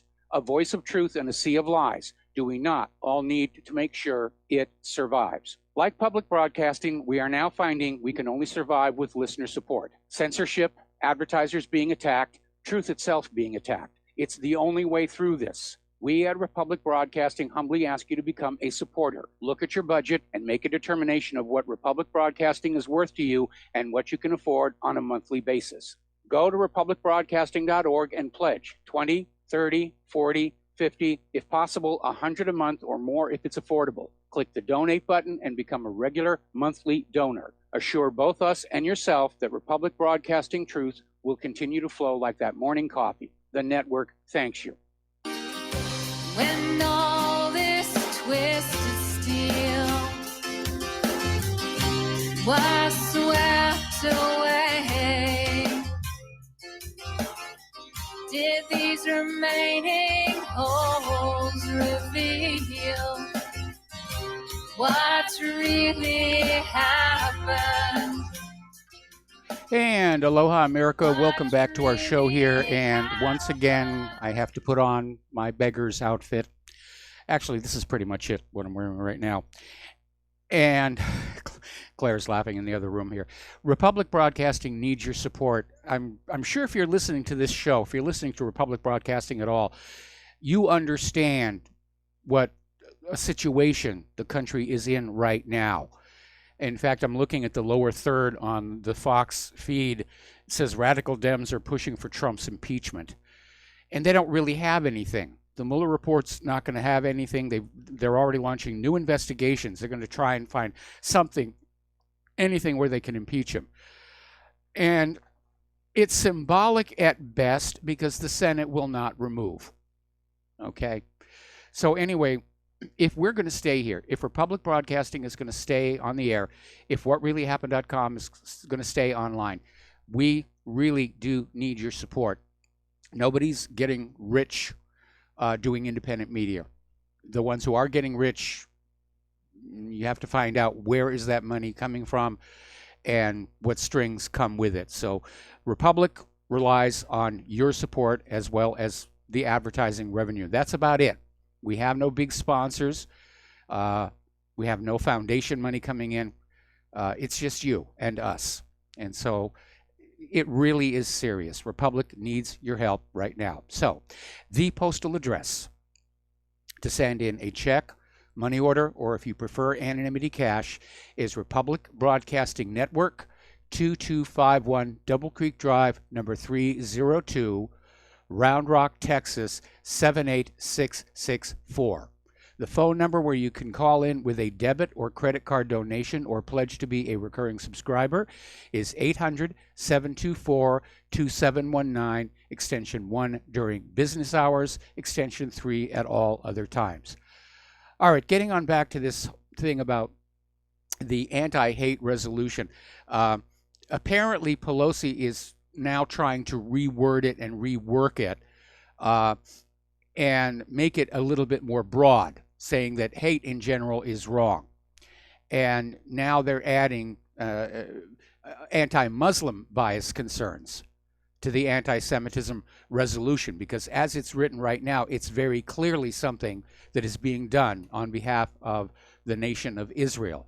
And we're at a time right now where more and more Americans are in fact becoming very concerned about exactly what Ilhan Omar said. You know, there's an unhealthy degree of influence over the U.S. government by AIPAC and other pro-Israel organizations, collectively known as the Israel Lobby. And they play the game very well. They've got lots of money to work with. Sometimes they like to play dirty. And we've been invaded. Covertly, but we've been invaded. So there's this article over in the Middle East Monitor that's watching this old brouhaha, and it's saying, you know, Congress criticizes Ilhan Omar's words, but they remain silent about Israel's violence. And yes, that is absolutely true. Now, all Ilhan Omar did was she criticized members of Congress who take money from pro-Israel political action committees in exchange for political support for Israel's policies. Well, that's not what they're there to do. That's not what we elected them to do. They're supposed to be in the halls of Congress, the bowels of power, taking care of this country, of figuring out the policies that are best for our economy, our infrastructure, the American people. Not just get up there and sell out, again, to a foreign power. That's what's going on. And she must have hit really close to home to see that fury just rise up around her. She's been pilloried. And this basically validates what she was saying. If she'd criticized members of Congress for taking money from, for example, Great Britain, do you think there would have been this fury? No. All right. Representative Alexandria Ocasio-Cortez, who is still dealing with this dark money scandal, apparently she's coming under investigation, or she's been accused by this Washington, D.C. based ethics group. They're claiming that Cortez's social media usage violates House ethics rules against using taxpayer resources for political purposes. Now, Ocasio-Cortez's political Instagram account contains direct links to her House Instagram account and includes a link for political contributions alongside posts of official video footage on the House floor. This is coming from the Foundation of Accountability and Civic Trust, and they're basically filing a complaint, today.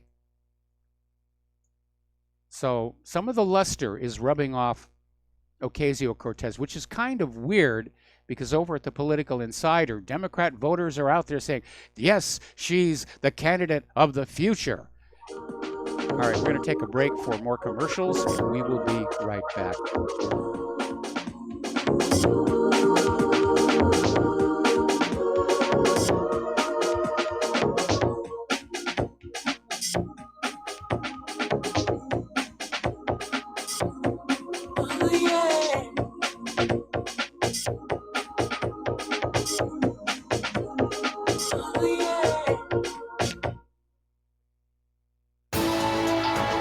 You are tuned in to the Republic Broadcasting Network. Visit our website by going to republicbroadcasting.org.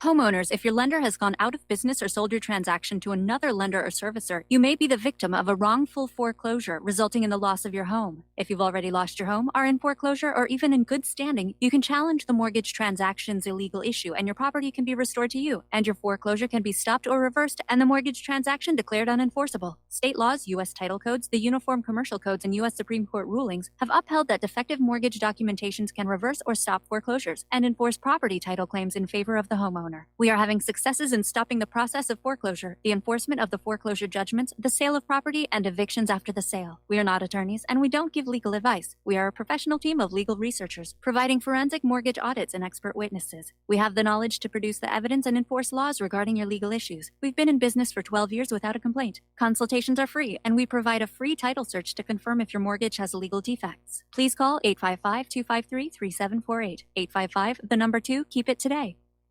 Corporate media dominates the American opinion. Finding independent voices that counter this avalanche is becoming increasingly difficult. With the endless corruption running rampant throughout our government, independent voices are needed more than ever to battle the offensive against our freedoms and liberties. As a listener of RBN, no one understands this concept better than you.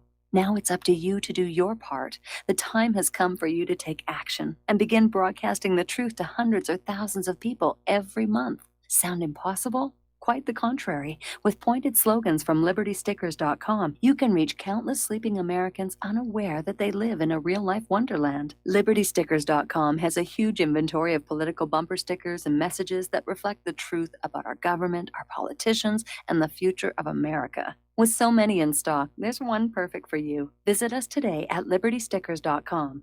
Again, that's LibertyStickers.com. Do your part. Your voice is important. Let it be heard. Without the right accessories, any guy can be off the mark. Whether you've invested thousands in your arsenal or you own a single trusted firearm, a visit to AROutfitting.com is in order. It's one of the finest online selections of tactical optics and AR parts and add-ons, like EOTech, quick target acquisition with no peripheral loss. Browse the full range of Nikon scopes and binoculars. AROutfitting.com can illuminate your world with Streamlight gun-mounted lights from keychain to large handhelds up to 1,100 lumens. Find some stability with Battenfield tactical bipods. AirOutfitting.com has CMMG gun parts, barrels, assemblies, handguards, part kits, and more. Plus mag-full clips and magazines. I know I've got you excited, so take a breath. Head to AirOutfitting.com. The site's super easy to navigate and features a ton of technical info, including links to manuals. We also welcome vendor and manufacturer inquiries. Remember, if you don't see it, we can get it at AirOutfitting.com. We the people, in order to form a more perfect union, establish justice, ensure domestic tranquility,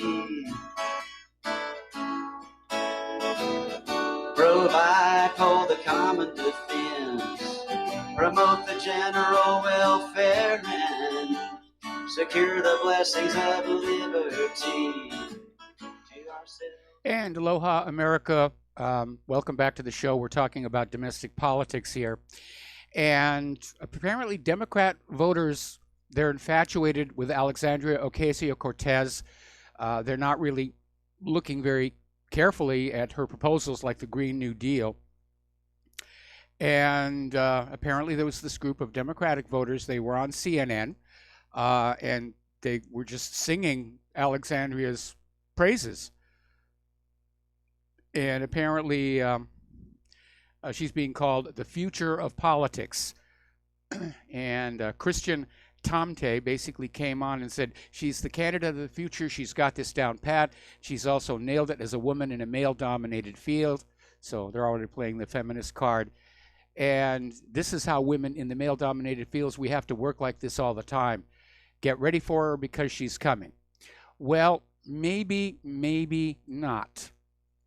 Because there's another article where it says that, yes, she did win the midterm elections, but actually had very few votes. She was elected with almost 33% fewer votes than Crowley got in 2016.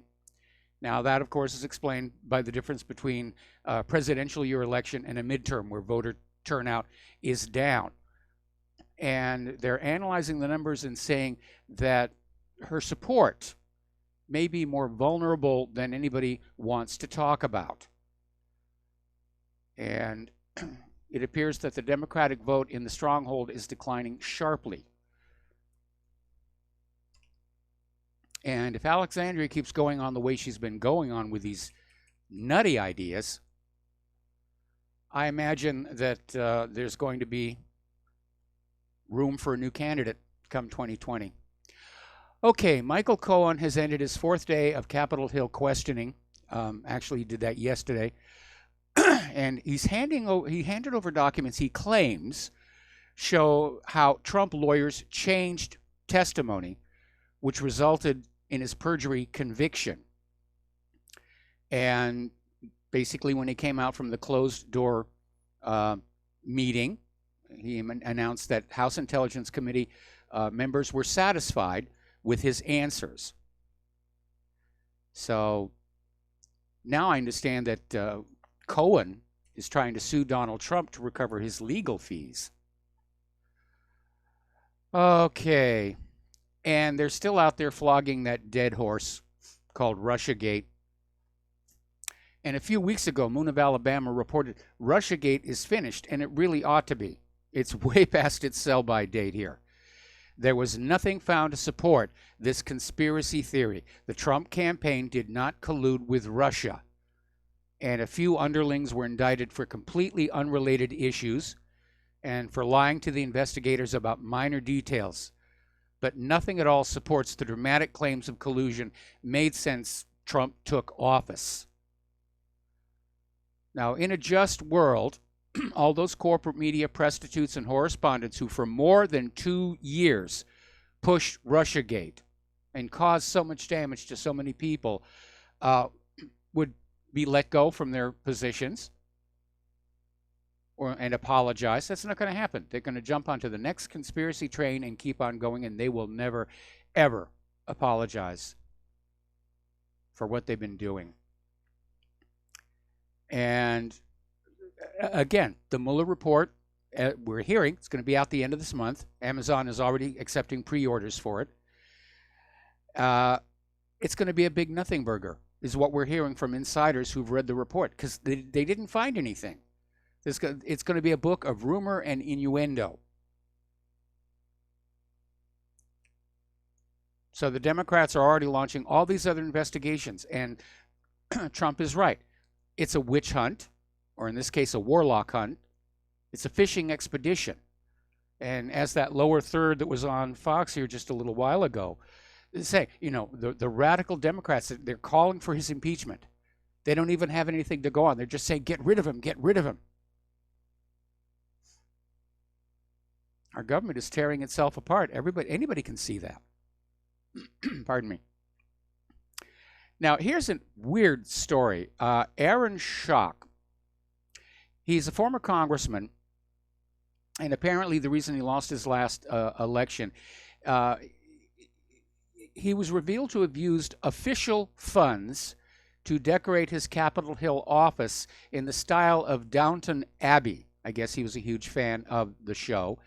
And he's made a deal that will allow him to escape federal prosecution. Prosecutors agreed to drop all charges if Schock, who was accused of misspending campaign and government money for his personal benefit, will admit to the wrongdoing, repay his back taxes, and reimburse his campaign committee nearly $68,000. Boy, that is a lot of redecorating here. As you know, getting on back to this fishing expedition, the Democrats are not just investigating Trump, they're going after his family. And the optics on that are not looking good. And the Democratic leadership is saying it could, in fact, backfire. And so what they're trying to do is get federal prosecutors to look at the family, and Congress would just stay back and distance themselves. And the reason to be going after the kids is if they get something where they could threaten to put Trump's kids in prison for a very long time, then they have a lever on him where they can say, go along with the impeachment, step down, claim it's health reasons or whatever, and the charges will be dropped. Talk about dirty politics here. Story coming out of Reason.com.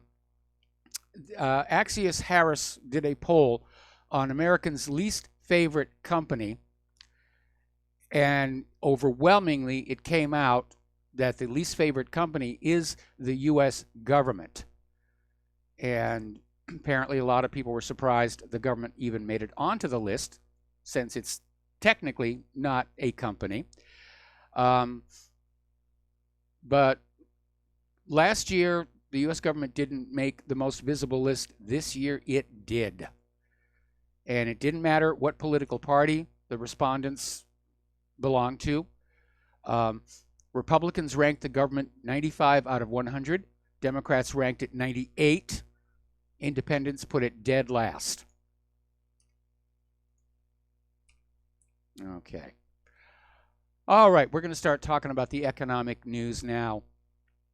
And the latest Beige book is now out, and that is basically a report on economic conditions. And one of the things they found is that semiconductor orders from China plunged the most since the collapse of Lehman Brothers. Now, this is important because there are very few U.S. companies able to make memory chips, which was apparently the big area, DRAMs. So we may see some stocks take a hit from that report as well. Okay, Enbridge's Line 3 pipeline expansion delayed in the latest major blow to Canadian energy industry. So Enbridge is delaying the date when it expects its replacement Line 3 crude oil pipeline to be in expanded service. And according to Bloomberg, the project had previously been set to begin shipping crude in the fourth quarter of this year, and now they're pushing back construction due to slow permitting in Minnesota, or at least that's what they're claiming. Over in China, and this is more fallout from the Huawei situation, I guess, Canada's largest grain processor has announced that Beijing has canceled its registration to ship canola seed to China, and that it was fueled by the arrest of this top executive for Chinese tech giant Huawei. So it's just another ratcheting up of tensions between China and Canada here.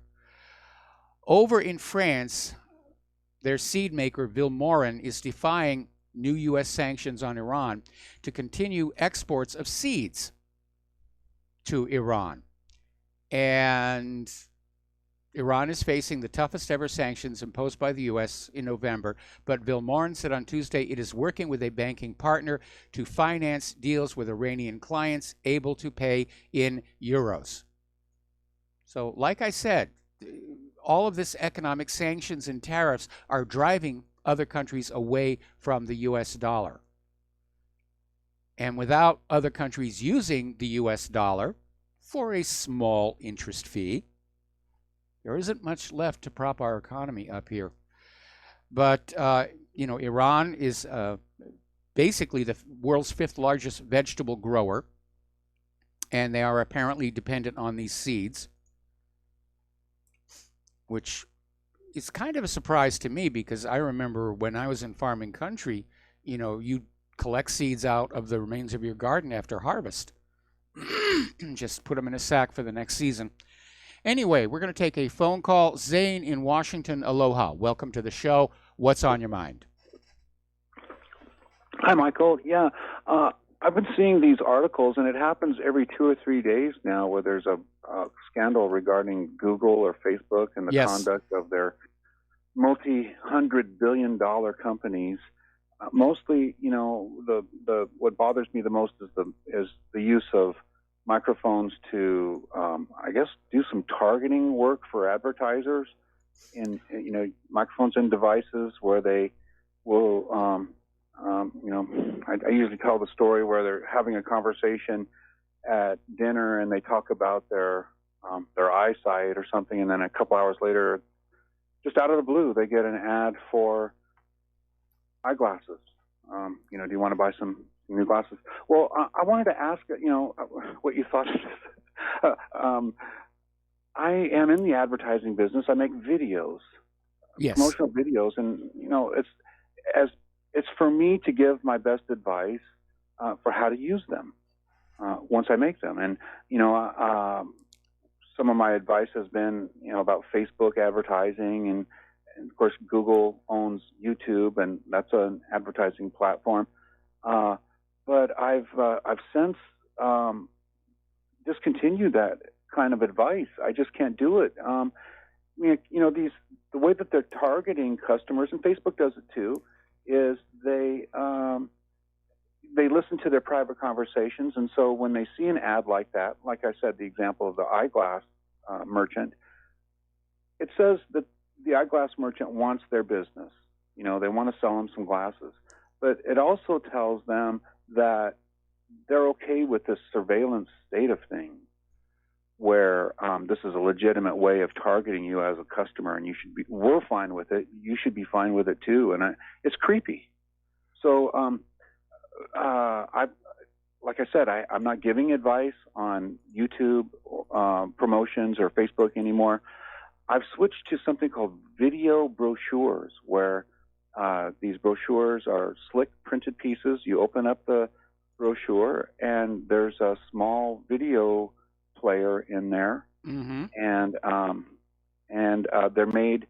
Of course, they're probably made in China. We don't make anything anymore like that. It's probably some factory in Hong Kong, from what I've been able to see, or maybe a handful of factories. And China can make quality products if they want to. Yes, they And I can. think that there's some industry standards here that they're all adhering to. It's probably planned by the government as a way to maintain certain standards, because their warranty on these video brochures, from what I've seen, is a 2-year warranty, and that doesn't mean that it's going to last 2 years and then fall off.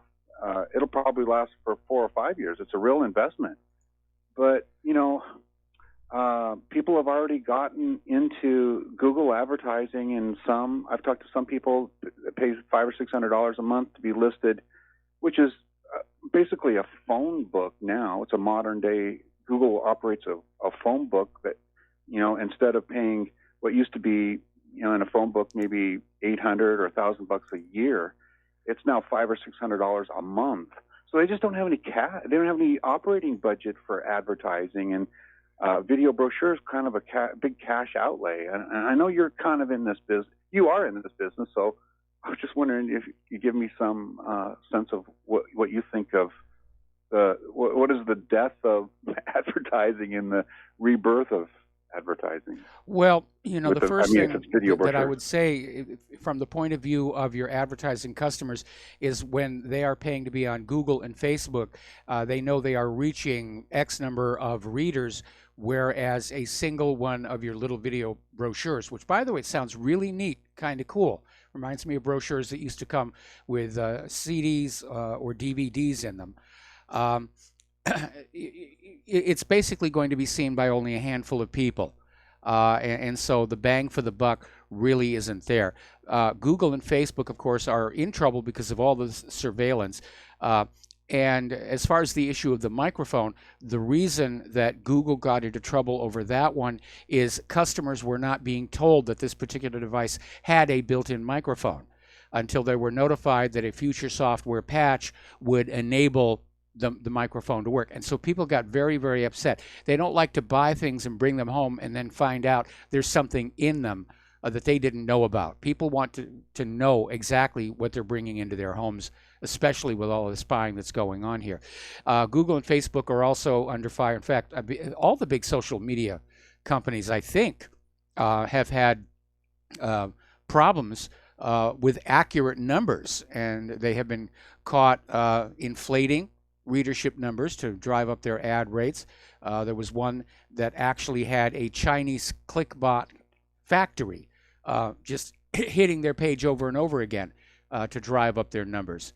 So basically it's giving everybody the idea that social media, corporate social media, has become incredibly crooked and incredibly corrupt. And with their new policies of censorship, they are starting to lose a lot of their readers. And in theory, their ad rates should be going down.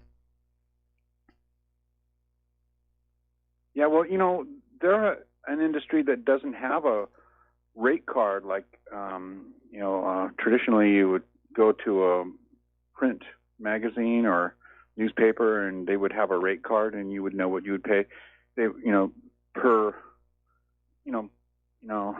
Well, they don't have a rate card. They sort of calculate the rates on the fly based on, how many hits they claim to be getting. Anyway, Zane, I'm going to have to let you go. Got to take a break for commercials, and we will be back with more economic news.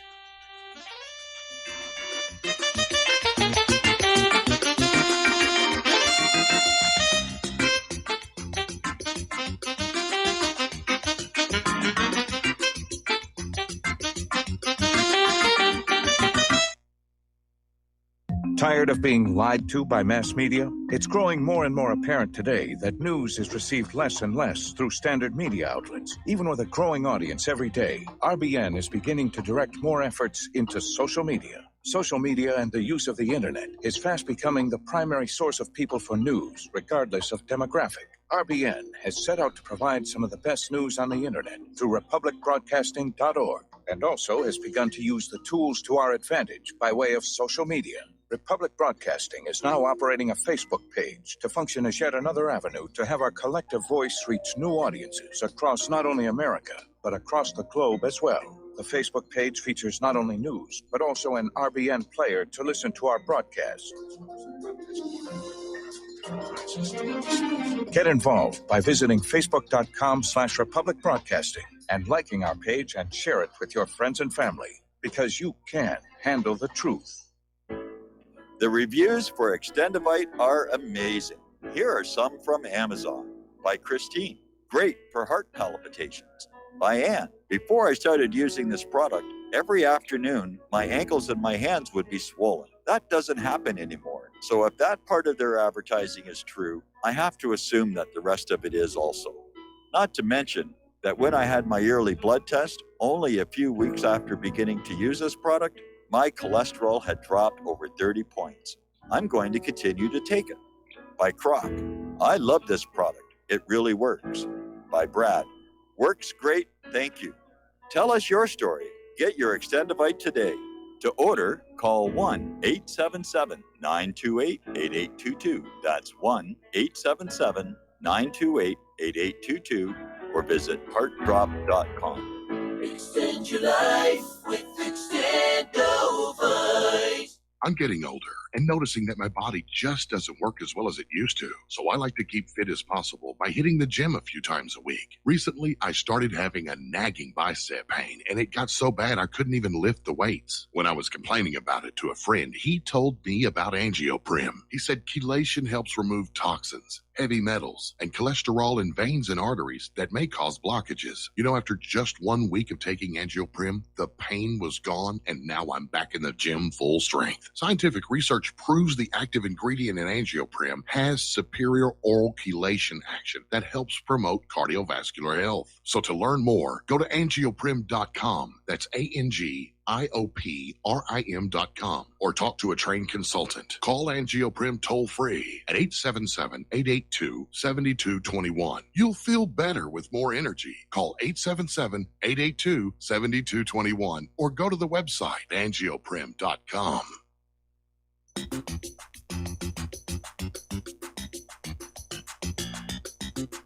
Welcome to What Really Happened Radio. Visit us online at whatreallyhappened.com.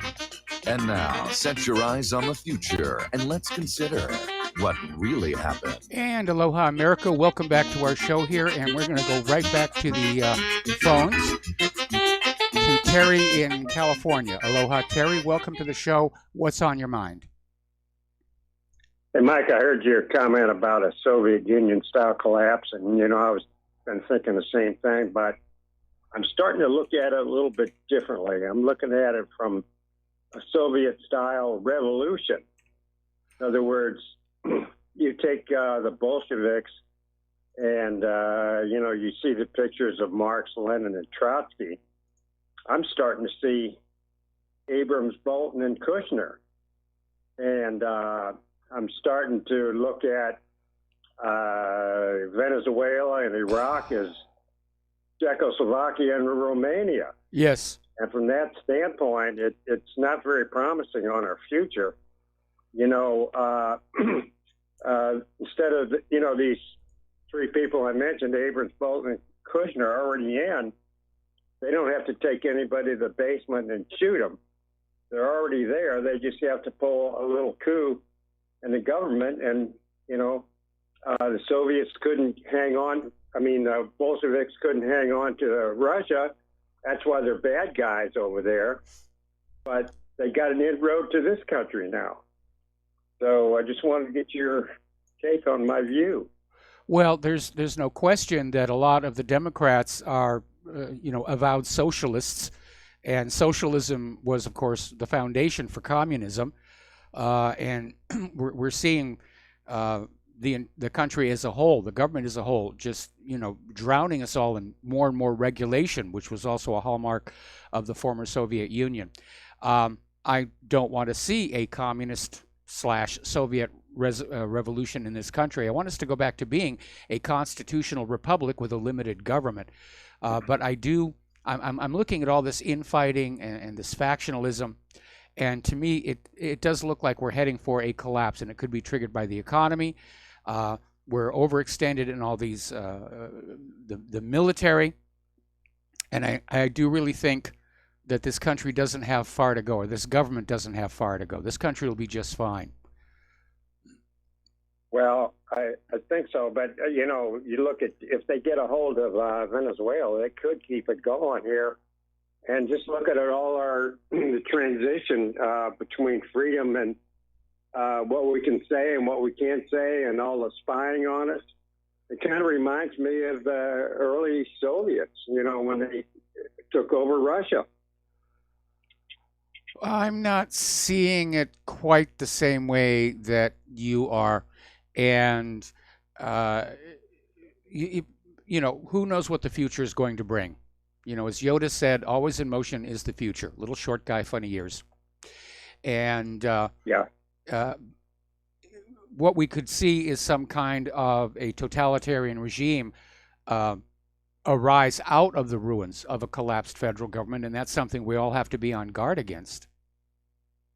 Right, because, after the Bolsheviks took over in the Soviet Union, their economy was just about broken as well.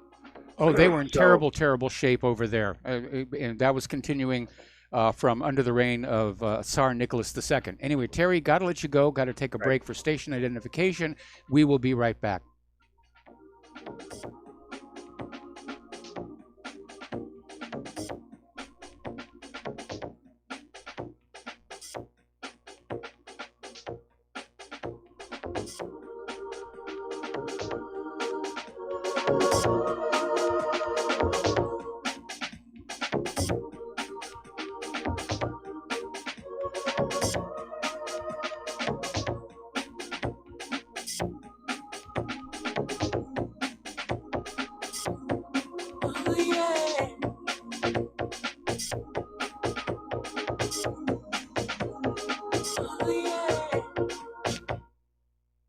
It happens more often than we can imagine.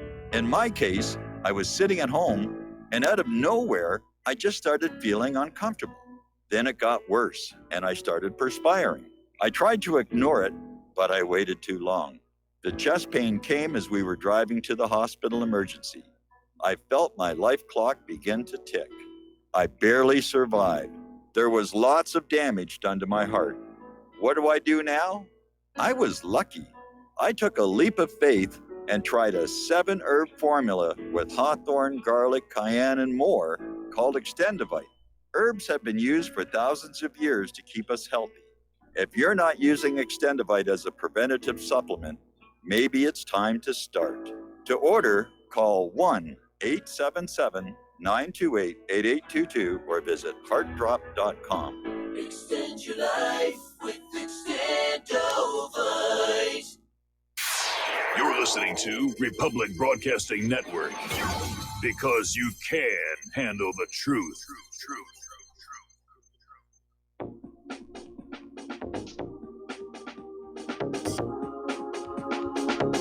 What really happened with your host, Mike Rivero, because World War III is a really bad idea. Here is your host, Michael Rivero. And aloha, America. Welcome back to our show. Hour number 3. The phone lines are open, 800-313-9443. We're talking about the economic news here. And the U.S. trade deficit is continuing to surge despite Trump's policies. And it's described as a stunning failure, and it really is. Now, Trump promised to cut U.S. dependence on imports, and he tried to do that with the tariffs. But when he first did that, I said the problem is American agriculture and industry is not positioned to step into that market void.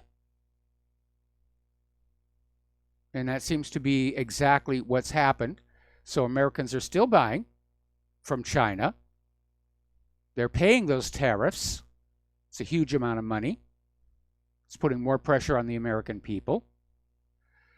But the U.S. trade deficit reached a 10-year high of $621 billion last year.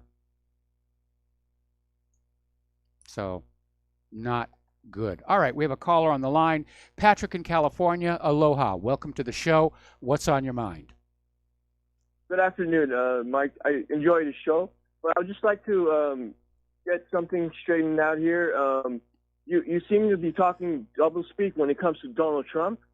You talk about the negativity, like your disappointment about Donald Trump, and then a few minutes ago you were talking about Kushner and all that stuff, and then you seemed kind of disappointed that the Democrats are going after Trump. What do you think balance 3 branches of government has to do with? Has to do with balancing the power. It's not about they're picking on Donald Trump, but this. He's a crook. I mean, there's nothing to deny about that. Well, Patrick, I don't know that for a fact done here. Most of the stuff. Patrick, I don't know that he's a crook. I know he's a disappointment. I know that he's a very weak leader. Now, Patrick, it's obvious you weren't listening to the early part of the program because I explained. I don't invest in individual politicians or candidates. I'm here to basically try and restore the correct process, get us back to being a constitutional republic. Now, it's one thing if Trump actually has committed an impeachable offense, then by all means go ahead. But so far, all we've seen for the last 2 years from the Democrats is endless thrashing about just trying to find something. And I think that's an abuse of their authority. And we've seen them violating the separation of powers multiple times over. So it is a real huge mess. Anyway, Patrick, thank you for the phone call. We're going to let you go. Did you hear about the deal he made in China last year? Okay, Patrick, we're going to let you go, and we're going to switch over to Jim in New York. Aloha, Jim. Welcome to the show. What's on your mind? Oh, hi, Mike. I'd like your caller, not Patrick, but the previous caller. He was saying that, Bolshevism, communism could come under Kushner, Pence, and Bolton. Everyone assumes it'll be under Democrats. But if you remember George Bush Jr., you know, some people called his, excuse me, his foreign policy a Trotskyite foreign policy. So I think that caller made some excellent points. He made some very excellent points here. I just am not sure I agree with his final analysis. What I would like to see happen, and maybe this is biasing my opinion, again, using the present Russian Republic as an example, you know, after the Soviet Union collapsed, they had to get through some months of hardship, and they put together a new Russian Republic, which is not communist, it's not socialist, and things are much better in Russia today than they were under the Soviet Union, and I'm hoping that's what's going to happen here. Oh, yes, definitely. You know, I wouldn't underestimate President Trump's chances to win in 2020. I think if you look at the field of Democrats, it looks pretty pathetic. Kamala Harris, Elizabeth Warren. I mean, I think Trump could win. And, you know, I've always had this suspicion that Israel wanted Trump. Well, there's no question that does, yeah, Trump is pro-Israel. I mean, he came out with that response to the Ilhan Omar situation, saying that he just couldn't believe that Congress had failed to pass an anti-Semitism resolution. So Trump is definitely Israel's man. But you know something? So was Hillary. And she was getting a lot of support from Israel and Jewish donors back in 2016. She may still step back in. I think we all remember that really kind of, that weird situation where she said on TV, I'm not running in 2020. And then 24 hours later, she's saying, really, you shouldn't take me seriously about that sort of thing. She's waiting for the Mueller report to come on out. If she does step back in to run in 2020, she will be formidable because she still has her political machine around her. She's got huge amounts of money and supporters. And she's going to campaign on, it's my turn, I deserved it, it's time that we have a woman. As you say, the rest of the field of potential Democrats right now is looking pretty thin, but it's a long time until 2020. We haven't even begun to see the shakeouts of people stepping down from running. They've just made their announcements. And I think it's a long way to 2020, and pretty much anything could happen. Yes. You know, I had a thought. You know, whenever the media obsesses over Russian interference in the election, do you ever think that it's Israel interference in our election and they're afraid to say it? Well, of course they're afraid to say it.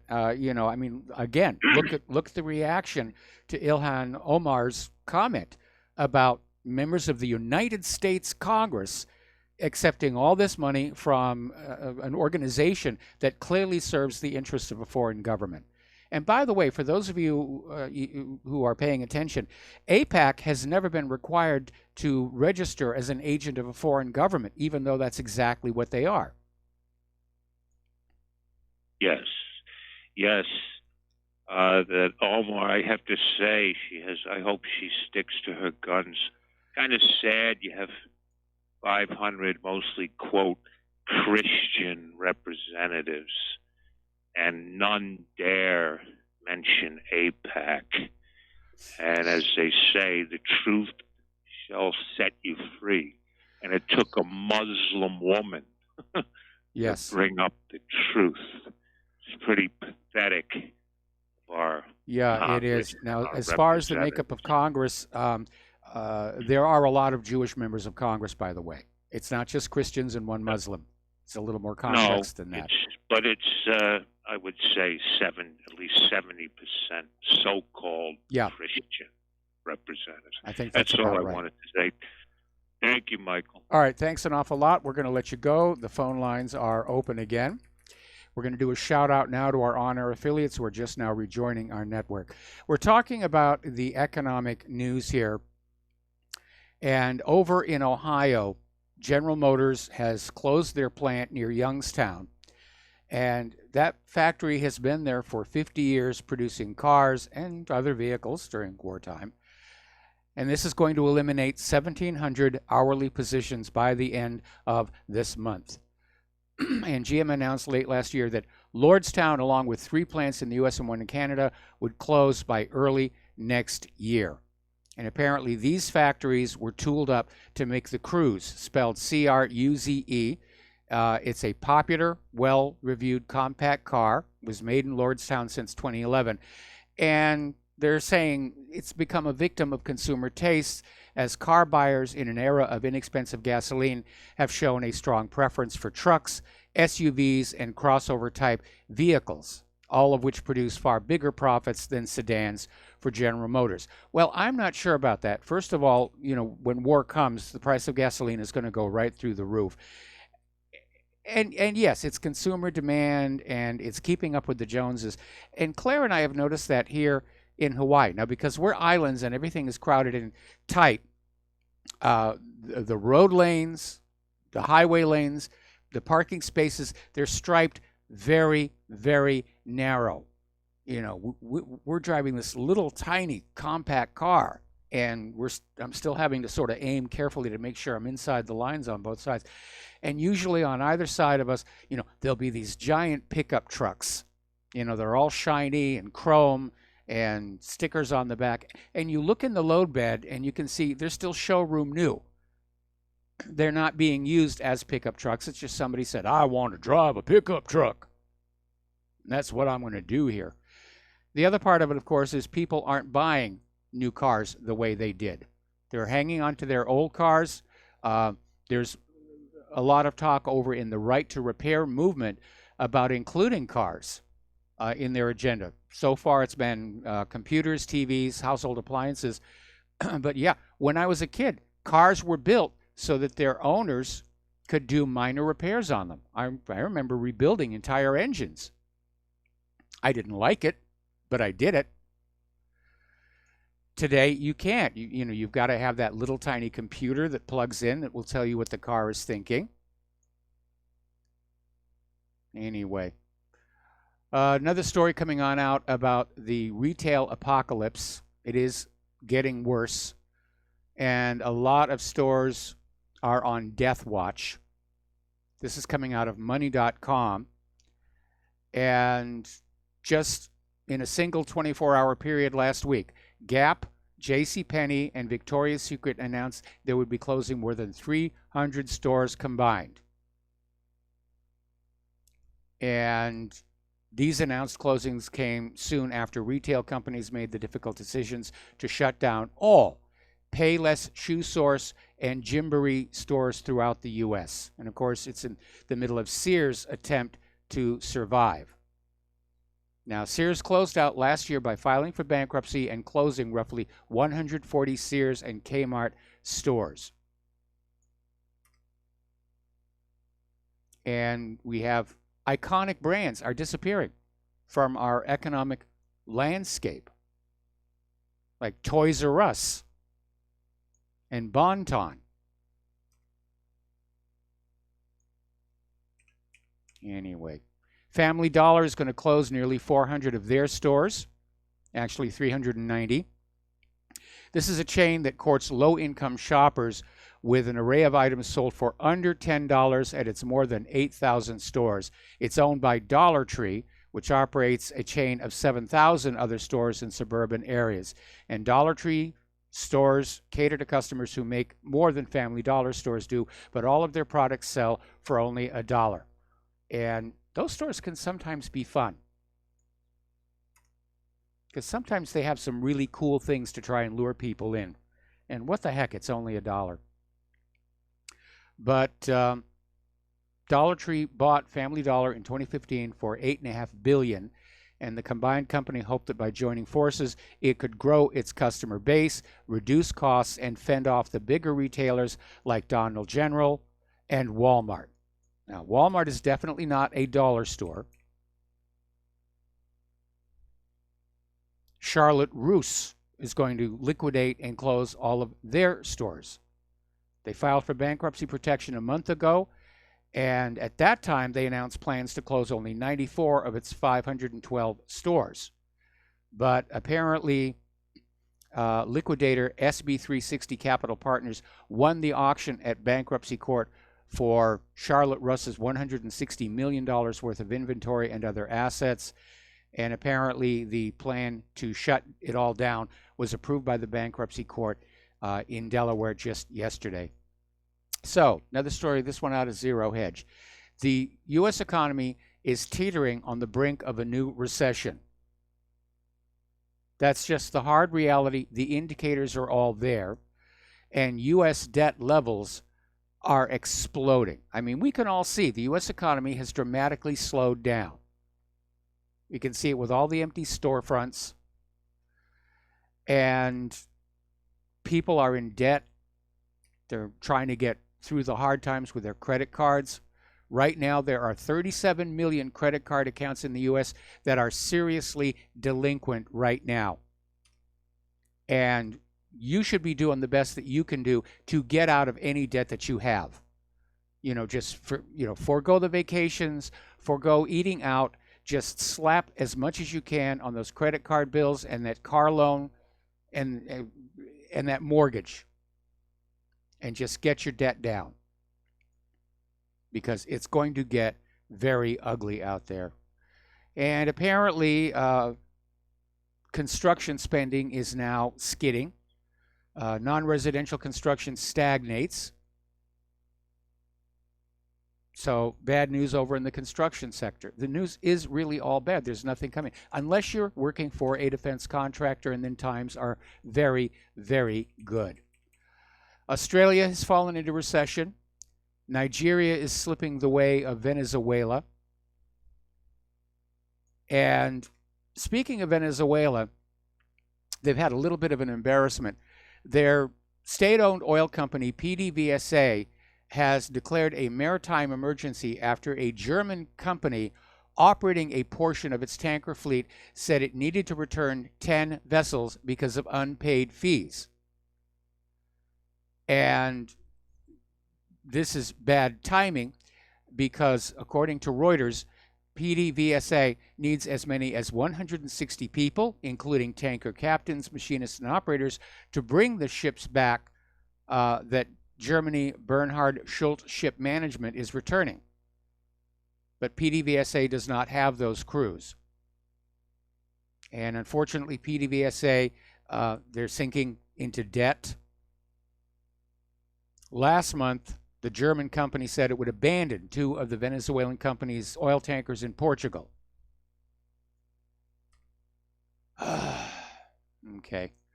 Article out of Investment Watch blog. I remember Seattle. Claire and I lived there for a while. We didn't actually live in Seattle. We actually lived out in the Cascade Mountains in a little town called North Bend. If you remember the TV series Twin Peaks, it was filmed there. There was a big tourism economy built around it, even though the show had gone off the air. But apparently, the homeless problem has gotten so bad in Seattle that people are saying the community is just falling apart. And that's another indicator things are not good in this country. The rich are getting richer, the poor are getting poorer. And that caller who was saying there might be a socialist revolution in this country, that would certainly be an argument for it. To redistribute the wealth.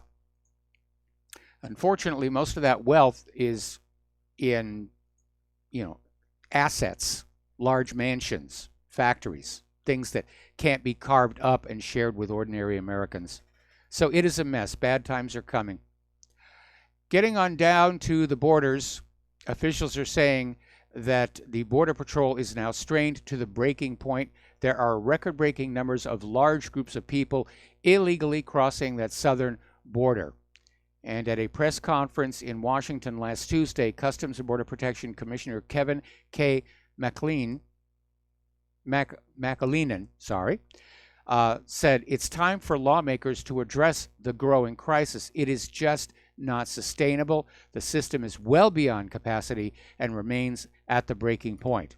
Officials revealed that 76,000 migrants crossed the U.S.-Mexico border illegally just last month, more than double the number from the same period last year. And they're being lured here with the promise of free stuff from the Democrats. That's what the Democrats are going to be campaigning on in 2020. Vote for us. We'll take stuff away from the people who've been in this country for a very long time, and we'll give it to you to show how much we care about you and how much we love you. We're going to take a break for commercials. We'll be right back.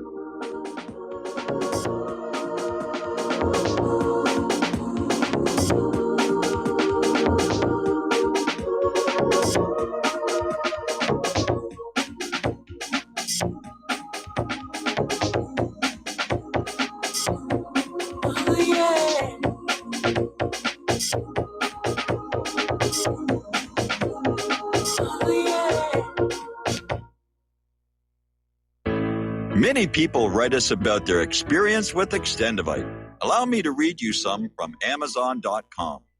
It really does work like the review says it does. I cannot believe that after the first few days, I didn't feel as sluggish or clogged up. It has had a profound impact on my physical, emotional well-being. I'm skeptical as most people about products and their claims, and I never write reviews, but this is a wonderful product and I recommend it to everyone.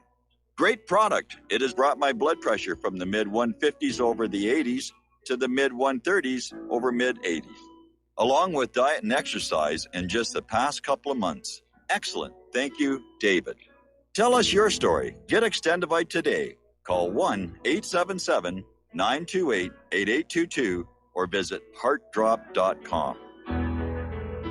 Extend your life with Extendovite. Folks, we're living in a world the likes of which we've never perceived any clearer than we do now. The plan for global governance has been in the works for generations and would have likely been achieved by now, but for the fact that the globalists left open their Achilles heel. With all their tools, Federal Reserve System, fiat currency, no child left behind, and then Common Core education introduced to our schools to dumb us down, vaccines, pharmaceuticals to lobotomize us, GMO foods, insertion of compromised or bought and paid for politicians, judges, mainstream media propaganda, all pieced together like a puzzle designed to ultimately bring the world under submission. But with all their strategy, they forgot one thing: knowledge. And knowledge is power. With knowledge, their bombardment is nullified. Folks, with that, as brilliant and knowledgeable as you've become, among the wisest audience of any radio audience in the world, and you are, I want you to take a moment to reflect and ask yourself, how much of that knowledge did I obtain from Republic Broadcasting Network? How high has my consciousness been raised since I've been a listener? How fast am I now able to discriminate truth from fake news by being a Republic Broadcasting listener? How clear am I now able to see the world since I've been listening to RBN? Ask yourselves those questions, folks. Then ask yourself, what is that knowledge worth to me? Like my morning coffee, how would I survive without it? A voice of truth in a sea of lies. Do we not all need to make sure it survives? Like public broadcasting, we are now finding we can only survive with listener support. Censorship, advertisers being attacked, truth itself being attacked. It's the only way through this. We at Republic Broadcasting humbly ask you to become a supporter. Look at your budget and make a determination of what Republic Broadcasting is worth to you and what you can afford on a monthly basis. Go to republicbroadcasting.org and pledge $20, $30, $40, $50, if possible, $100 a month or more if it's affordable. Click the donate button and become a regular monthly donor. Assure both us and yourself that Republic Broadcasting truth will continue to flow like that morning coffee. The network thanks you. Some have maxed out all their credit cards. Some are working 2 jobs and living in cars. Minimum wage won't pay for a roof, won't pay for a drink. If you gotta have proof, just try it yourself, Mr. CEO. See how far $5.15 an hour will go. Take a part-time job at one of your stores. I bet you can't make it here anymore. And aloha, America. Welcome back to our show here. And so far, the U.S. government, meaning the U.S. taxpayers, have spent $98 million on health care for the illegals, along with 57,000 man-hours spent at hospitals. And those are just the numbers from the Customs and Border Patrol. So it's time to build that wall.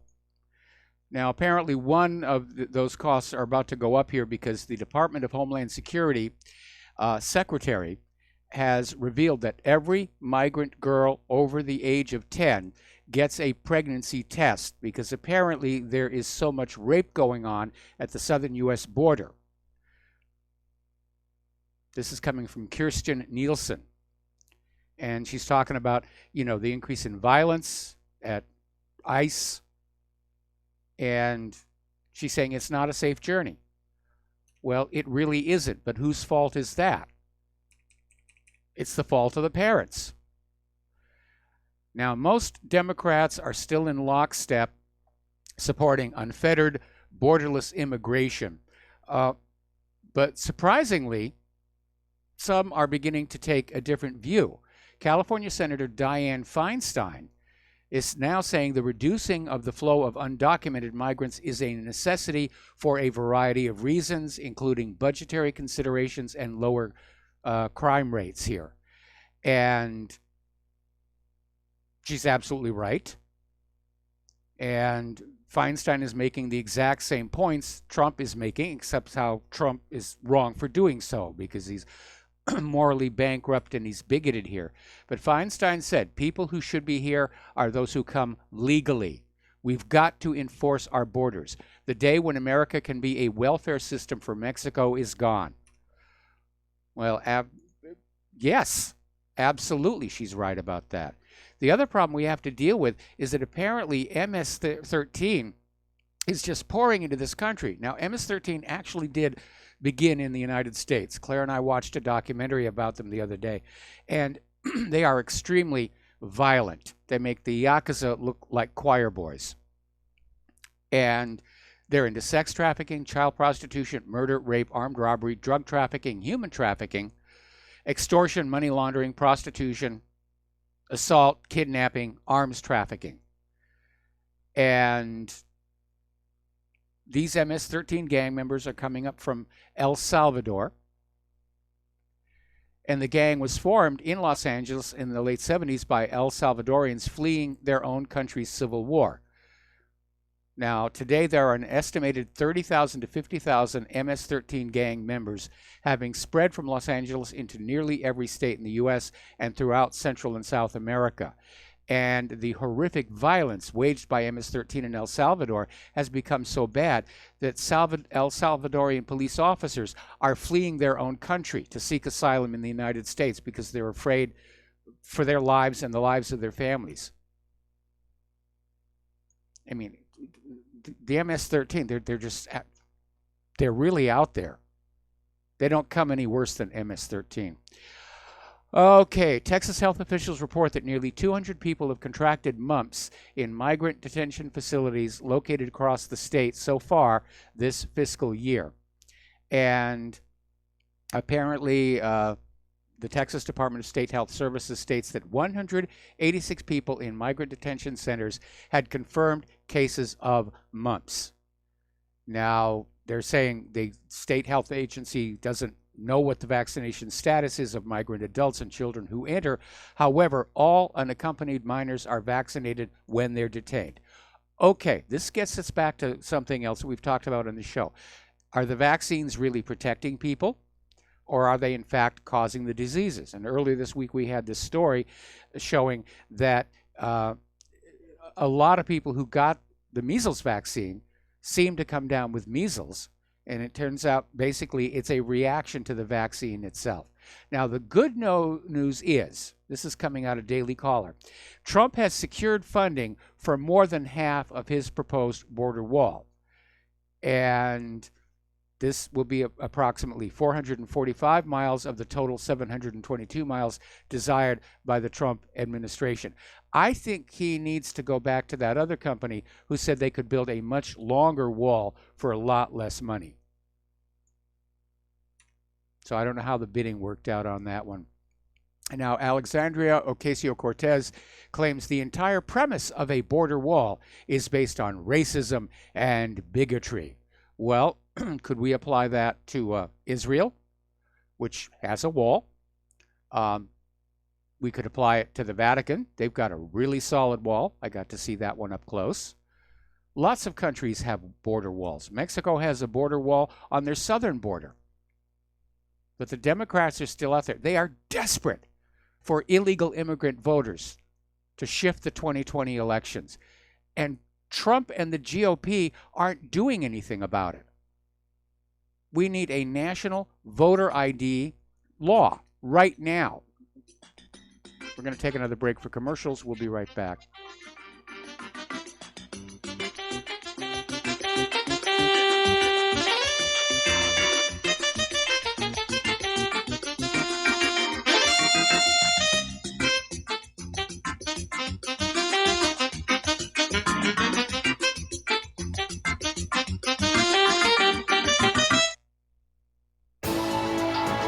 You are tuned in to the Republic Broadcasting Network. Visit our website by going to republicbroadcasting.org.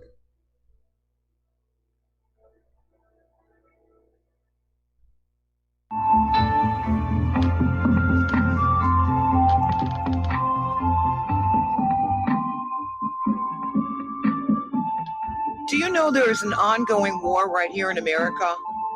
Are you aware that U.S. citizens have been classified as enemies of the state since 1933?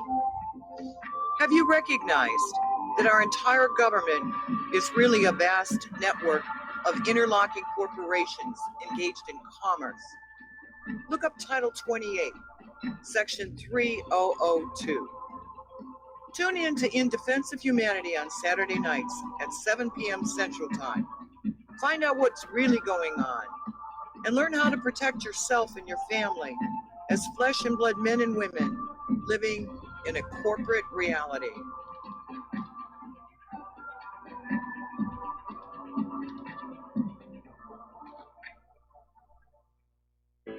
Many people tell us about their experience with Extendivite. Just listen to what Glenn has to say. Prior to taking it, I had diabetic neuropathy. The Extendivite reduced that significantly. Acid reflux was reduced. I had athlete's foot, very severe. Trimmed that down to about 75%. Dandruff, almost completely gone. I had occipital neuralgia at the base of my skull. I was having migraines, reduced by about 90%. Heart palpitations, my heart would kind of stall out. I would skip a beat. Very uncomfortable. And when walking from downstairs going to sleep, by the time I got to the bedroom, which is just one flight of stairs, my heart was pounding, coming out of my chest. My vision was blurry. This completely solved that problem. Great product. Thanks. Tell us your story. Get Extendivite today. Call 1-877-928-8822 or visit heartdrop.com. Extend your life with Extendivite.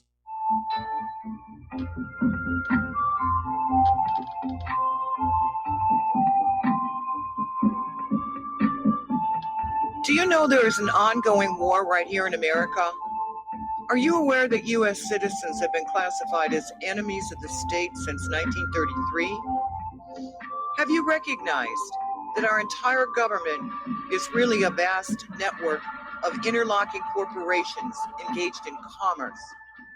Look up Title 28, Section 3002. Tune in to In Defense of Humanity on Saturday nights at 7 p.m. Central Time. Find out what's really going on and learn how to protect yourself and your family as flesh and blood men and women living in a corporate reality.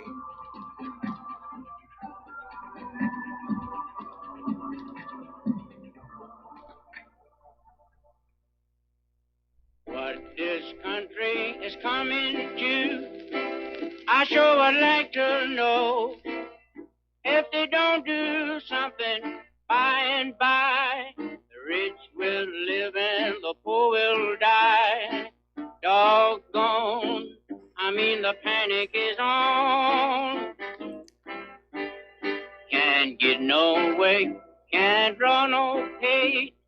Unemployment getting worse. And aloha, America. Welcome back to our show here. And the U.S. House of Representatives finally passed the anti-hate resolution. And apparently Nancy Pelosi's tactic of bringing other minority groups into it, like the Muslims, did the trick, because the resolution passed with a vote of 407 to 23. Now, where this is breaking down, of course, is the fact that Representative Ilhan Omar was not expressing hate for Jews or Muslims or anybody else. She was stating an unequivocal fact that members of the U.S. Congress accept money from an organization that is serving a foreign government. That's what she basically said. And of course, Israel's agenda is to say, criticizing Israel, that's anti-Semitism. Because if you didn't hate the Jewish people, you wouldn't care what Israel's doing to the Palestinians. That's where they're coming from. Okay, we're going to take a phone call here. Don in the Philippines. Aloha. Welcome to the show. What's on your mind? Hello, Mike. I was going to say something about Hillary, but before that, I just want to tell you, you opened my eyes a lot about the whole Israel situation, because very few people on the internets say anything about Israel. They leave it alone for one reason or another. But and this lady, however you pronounce her name, the little Somali lady, I like her. She's nice. I mean, she's telling the truth. But that's why they hate her. Hillary Clinton. Yeah, I want to say something about Hillary. She's kind of flip-flopping whether she's running or not. I think it's going to be like a stealth candidacy is what it'll be. I think it might already be planned that way, because they have so many candidates in the Democratic field that nobody's gonna jump out in the lead. So when they get to the convention, they'll have like 6 different candidates, and then they'll say, "Oh, what are we gonna do? What are we gonna do? I guess we'll just have to call on Hillary Clinton, the old standby." I think that's what they're trying to engineer it that way, so she'll get it. Well, I think Hillary already has set the machinery in motion for a run for 2020. Hillary2020.org, I think it is, has already been reserved as a domain name. And I think she's just trying to keep it under wraps while she sort of dips her toe in the water to see what's going on. But when she retracted her statement saying she wasn't going to run in 2020, she made the point of saying she was going to wait to see what the Robert Mueller report contained. And I think what she is hoping for is that there's going to be something in there that is going to really stick to Donald Trump and help to bring him down, at which point the GOP doesn't really have much of anybody else to run other than Mike Pence. And he's going to come into 2020, looking like a warmonger, and we're sick and tired of war. I think there's a good chance Hillary is going to run because she can't let go of 2016. It seems like every few days there's another article out where Hillary is saying, "Oh, I lost because of," and she spins that giant wheel. Today's excuse is, young people. And a lot easier for her not to run and just wait. Like that's what happened last time with what's his name, Mitt Romney. He got a hotel room in Cleveland where they had the convention. He was just waiting for the popular acclaim to say, Mitt, we need Mitt, or something like that. It didn't happen because Trump was too strong of a candidate. But it'd be a lot easier for her not to run at all and just wait it out and then just jump in at the last minute. But you're probably right. She might run. Dick Morris said the only way she's not going to run for president is if she's dead. That's what he said.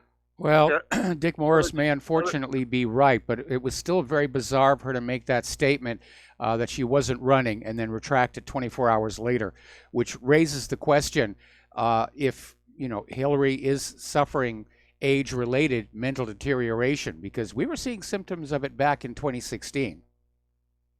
Yeah, she didn't have it really all together, I don't think. I'll let you go, Mike. Thanks. All right, thanks an awful lot. Phone lines are now open here. Getting on back to immigration. Basically, there are a lot of reasons to have a border wall. There are a lot of reasons to control who is allowed to come into this country or not. And the Democrats basically just stick to the same basic claim. If you're in favor of border control, you're morally bankrupt and you're a bigot, you're a racist. Because that's all they've got to go with. Because so far, everybody who's had direct experience with this flood of immigrants pouring across the border. They're seeing it as a negative. They're seeing it as a threat to this country. And I'm sort of amazed that Trump backed off, trying to get the military to pay for this. But then you had the leadership of the Pentagon saying, no, we want to save this money for other things, which technically they're not allowed to do. This is a time of war, and that makes the president the commander-in-chief. But Trump, unfortunately, is proving to be a very, very weak leader. And that's illustrated by the story we did earlier in the week about how John Bolton is basically running U.S. foreign policy right now. Over in Germany, as migrants poured across their border, the Migration and Refugee Services referred 5,000 cases of crimes under international law to the police and the Attorney General. But in the end, only 129 cases ended up being investigated. All those others were just allowed on in. Okay. And now, Hungary's Viktor Orban could face expulsion from the European Parliament's center-right European People's Party political group. The EPP is set to discuss Orban and his Fidesz party on the 20th of this month. The EPP is the parliament's largest group, but has been wrangling over Orban's increasingly populist and anti-European Union rhetoric. And in a response, Orban called those seeking his party's ouster from the group useful idiots, saying in an interview that their efforts would only serve the interests of the left. He's certainly correct about that one here. Over in Sweden, there's a video that was made by the police in the no-go zone of Rinkeby-Järva. It's been viewed over 2 million times just in the past few days. And it's basically the reason they made the video and saying it's gone too far is because of an incident where 2 boys in the multicultural zone were trying to shoplift pastries at a grocery store, and when they got caught, they pulled out guns. Anyway, a little bit of good news here. Apparently, the California Department of Motor Vehicles is to be audited for voter fraud. And this time, the audit will focus on the DMV program that registers drivers to vote. And the department has admitted mishandling voter registration information for 23,000 drivers and double registering as many as 77,000 others, which means 77,000 registrations that can be used to commit election fraud. Now, State Assemblyman Jim Patterson claims over 500 Californians may not have been able to vote last November because the DMV did not send their information to the Secretary of State's office in time. And he said the problems with Motor Voter have risen to such a degree that there is a bipartisan effort in this. The errors include registering 16-year-olds to vote. We have numbers of people who had their registration changed without their approval or knowledge. Now, to me, that shows intent to deceive. Okay. About a week ago, there was this situation on the UC Berkeley campus where there was this conservative group there trying to recruit more conservatives. And this man just walked on up and said, "You're promoting violence," and punched a guy in the face. And it was caught on video. Now, Zachary Greenberg has been arrested. He's now banned from the campus. There were people there saying that he really wasn't a student there anyway. And even though there is a video of him committing the assault, he's pleading not guilty. He's been charged with 3 felony counts. So that's going to be great jury duty. You're going to be in and out by lunch. Over in Baltimore, a former police department sergeant has been indicted for allegedly planting a pellet gun on a suspect who was deliberately run over by a fellow sergeant in 2014. The second sergeant was the leader of a now defunct corrupt elite task force within the department, was later convicted of several crimes. It does sometimes feel like the whole world is just going crazy. What was that old line? They're all crazy except me and you, and I've got my doubts about you. Getting into the world of computers, this is an interesting story. Over in Kyoto, Japan, they have this 400-year-old Kodaiji temple, and they've got a modern makeover. They have installed the world's first sutra chanting android, modeled after Kannon, the Buddhist goddess of mercy, and it was introduced to the public last week. Now, Kannon is worshipped by thousands of temples in Japan as a deity who helps people in distress, and now the country's fascination with robotics has made its way into that worship. So it's an interesting blend of, ancient religion and modern technology. And apparently, the goal of this android is to spread the word of Buddhism to a younger generation in contemporary language, make it a little bit easier to understand. On the downside of computers, apparently last year there were 12,449 data breaches. That's a 424% increase over the previous year.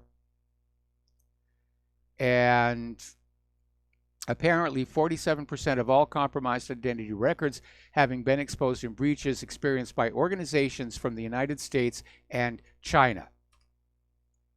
And still nothing is being done about it. Now, I understand that the email system is going through a transformation to try and block spoofed emails and other malware. And unfortunately, we're on Spectrum email. And lately, a lot of stuff is just not getting through. I think the email system is broken and nobody wants to talk about it. Over at Paul Craig Roberts' website, there was a quick little blurb. He has this newsletter he sends out. And apparently about half the people on his mailing list are no longer getting them. And he was wondering if it was censorship. And I think it's a tech issue. If they were going to censor them, they would block them all. Now, technology against technology is not the correct way of dealing with cybercrime and hackers, because it turns it into a game. My hackers are better than your hackers, nya, nya, nya. I was astounded to find out there is no law against writing malware. That's a stunner right there. There should be. Where's the NSA? If anybody can track down the hackers, it should be the NSA. They haven't been able to find one. But I think they ought to find one or two and just make an example of them. Because we're all being victimized. We're all prey. And apparently there is a new attack against Wi-Fi routers. It's called the crack attack, spelled with a K. And apparently it exploits a fundamental flaw in the system itself, and no amount of password changing can protect you. Now, fortunately, this type of hacking can only be done by somebody within close range of the router itself. It can't be done over the outside internet, the wide area network. And that means that routers in private homes are much less vulnerable. But if you use public networks at coffee shops and restaurants, you are very vulnerable to this attack. If you must use a public network, check for the little gold padlock on your browser that shows the network is secure. Now, certain websites like banking and online shopping sites use more secure technology. Tech companies like Google and Apple have either already released updates to address the issue or have promised to do so. Such updates will make your network far more secure. And techies are also encouraging internet users to patch or update their routers. But again, just turning it into a game between the hackers, the black hat hackers and the white hat hackers, it's a game. And that's not going to make the problem go away, especially with all the profitability that's out there. Okay, Windows 10, everybody's not so favorite operating system. Apparently the KB 4482887 cumulative update is causing major stuttering in games. Apparently it sort of hosed the graphics system, and it's basically degraded graphics performance. Frame per second has dropped, and people are reporting a severe mouse input lag. meaning you'll move the mouse and there'll be a noticeable amount of time before the game reacts. Now, that makes for lousy gameplay, I presume. I don't play computer games other than flight simulators. But I know that if that simulator doesn't react instantly to the mouse or the joystick, it's an issue. Over in New York City, homicides are up 37% in 2019, and apparently a lot of it was just last month. So some of the neighborhoods in New York City are being turned into war zones. No indication as to, well, apparently they don't know who's committing the homicides and whether it's linked to the immigration issue. This one made me very sick because, as you know, I love dogs. I love dogs. Out in California, there was a homeowner, Alfonso Galindo, and he installed security cameras on the outside of his San Diego home because he was baffled by strange stain patterns that kept emerging on the ground of his front yard for months. Keep that in mind, for months. What the security camera footage showed was that the mailman, every time he went by, the mailman would spray pepper spray at this 7-year-old rescue dog, Pupa. And the video, it is shocking, showing the dog just trying to deal with that. Now, here in Hawaii, if you use pepper spray, you have to justify why you did it to the police. If you cannot, you can go to jail for assault. Now, I don't know if whooping on a puppy qualifies as assault, but I would like to see that postman identified and talked to. We'll be right back with the last segment of our program.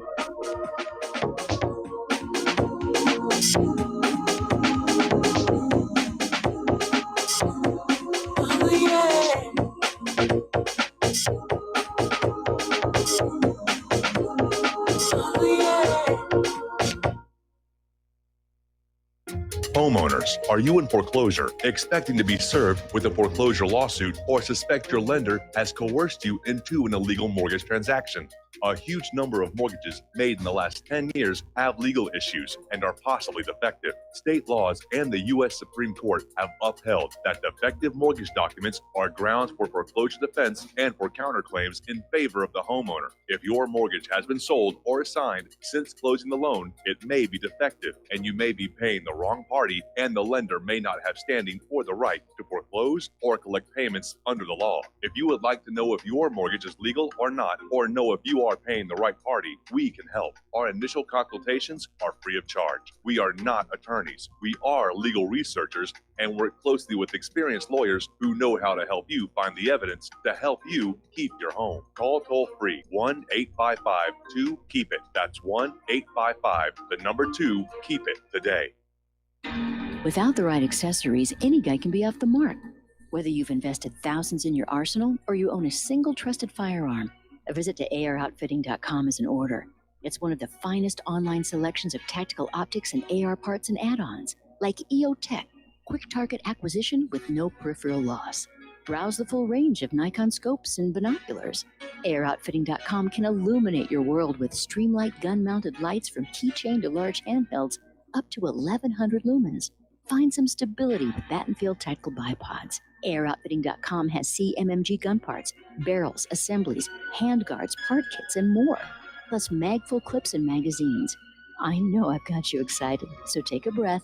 Head to AirOutfitting.com. The site's super easy to navigate and features a ton of technical info, including links to manuals. We also welcome vendor and manufacturer inquiries. Remember, if you don't see it, we can get it at AirOutfitting.com.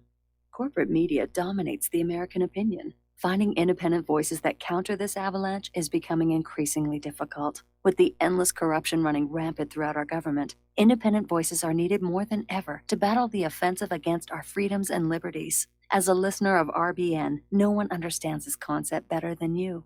Now it's up to you to do your part. The time has come for you to take action and begin broadcasting the truth to hundreds or thousands of people every month. Sound impossible? Quite the contrary. With pointed slogans from LibertyStickers.com, you can reach countless sleeping Americans unaware that they live in a real-life wonderland. LibertyStickers.com has a huge inventory of political bumper stickers and messages that reflect the truth about our government, our politicians, and the future of America. With so many in stock, there's one perfect for you. Visit us today at LibertyStickers.com. Again, that's LibertyStickers.com.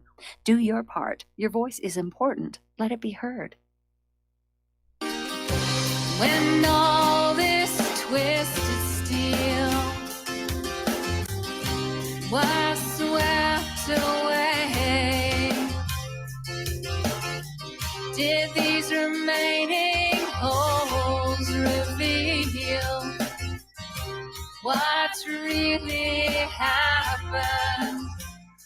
And aloha, America. Welcome back to our show. Last segment of our program today. And speaking of Hawaii, our Senate, which is highly liberal, has now sent a petition to the U.S. Congress to modify or possibly even repeal the Second Amendment.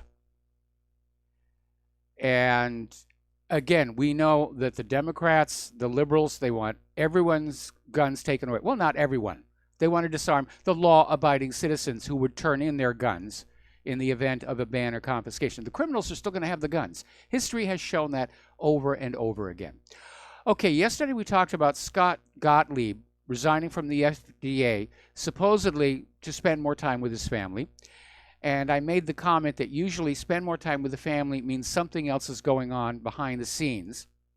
And what's interesting is 2 months ago, Gottlieb tweeted that he would not be resigning from the FDA.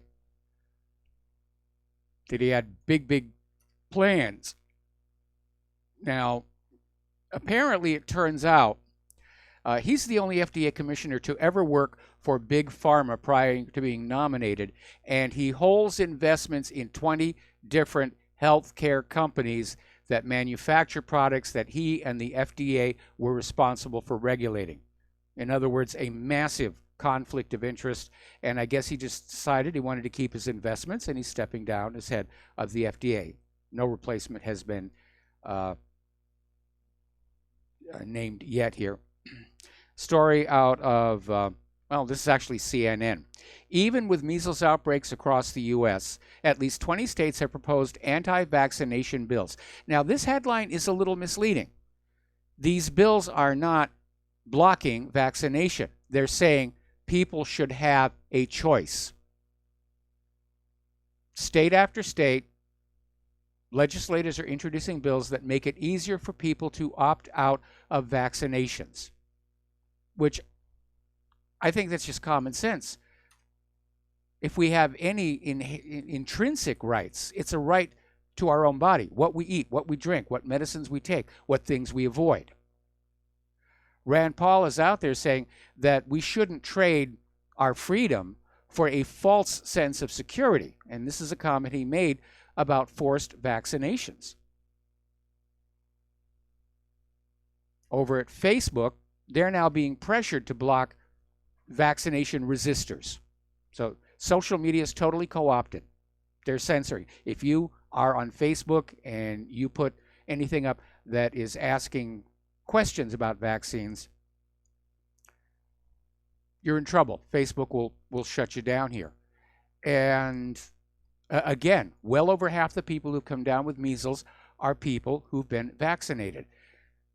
Now, interestingly enough, there's this Harvard immunologist, and when she went to get a passport to travel, she had to bring her vaccination record, and noticed she'd been vaccinated against the measles twice as a child. And that was puzzling to her because she had gotten the measles after the vaccines. I'm going to come back to this story tomorrow. Right now, the music is here, and I've got to get out of here and get something useful done with the rest of the day. Stay tuned for John Stadmiller. I'm sure he's got lots of interesting things to share with you.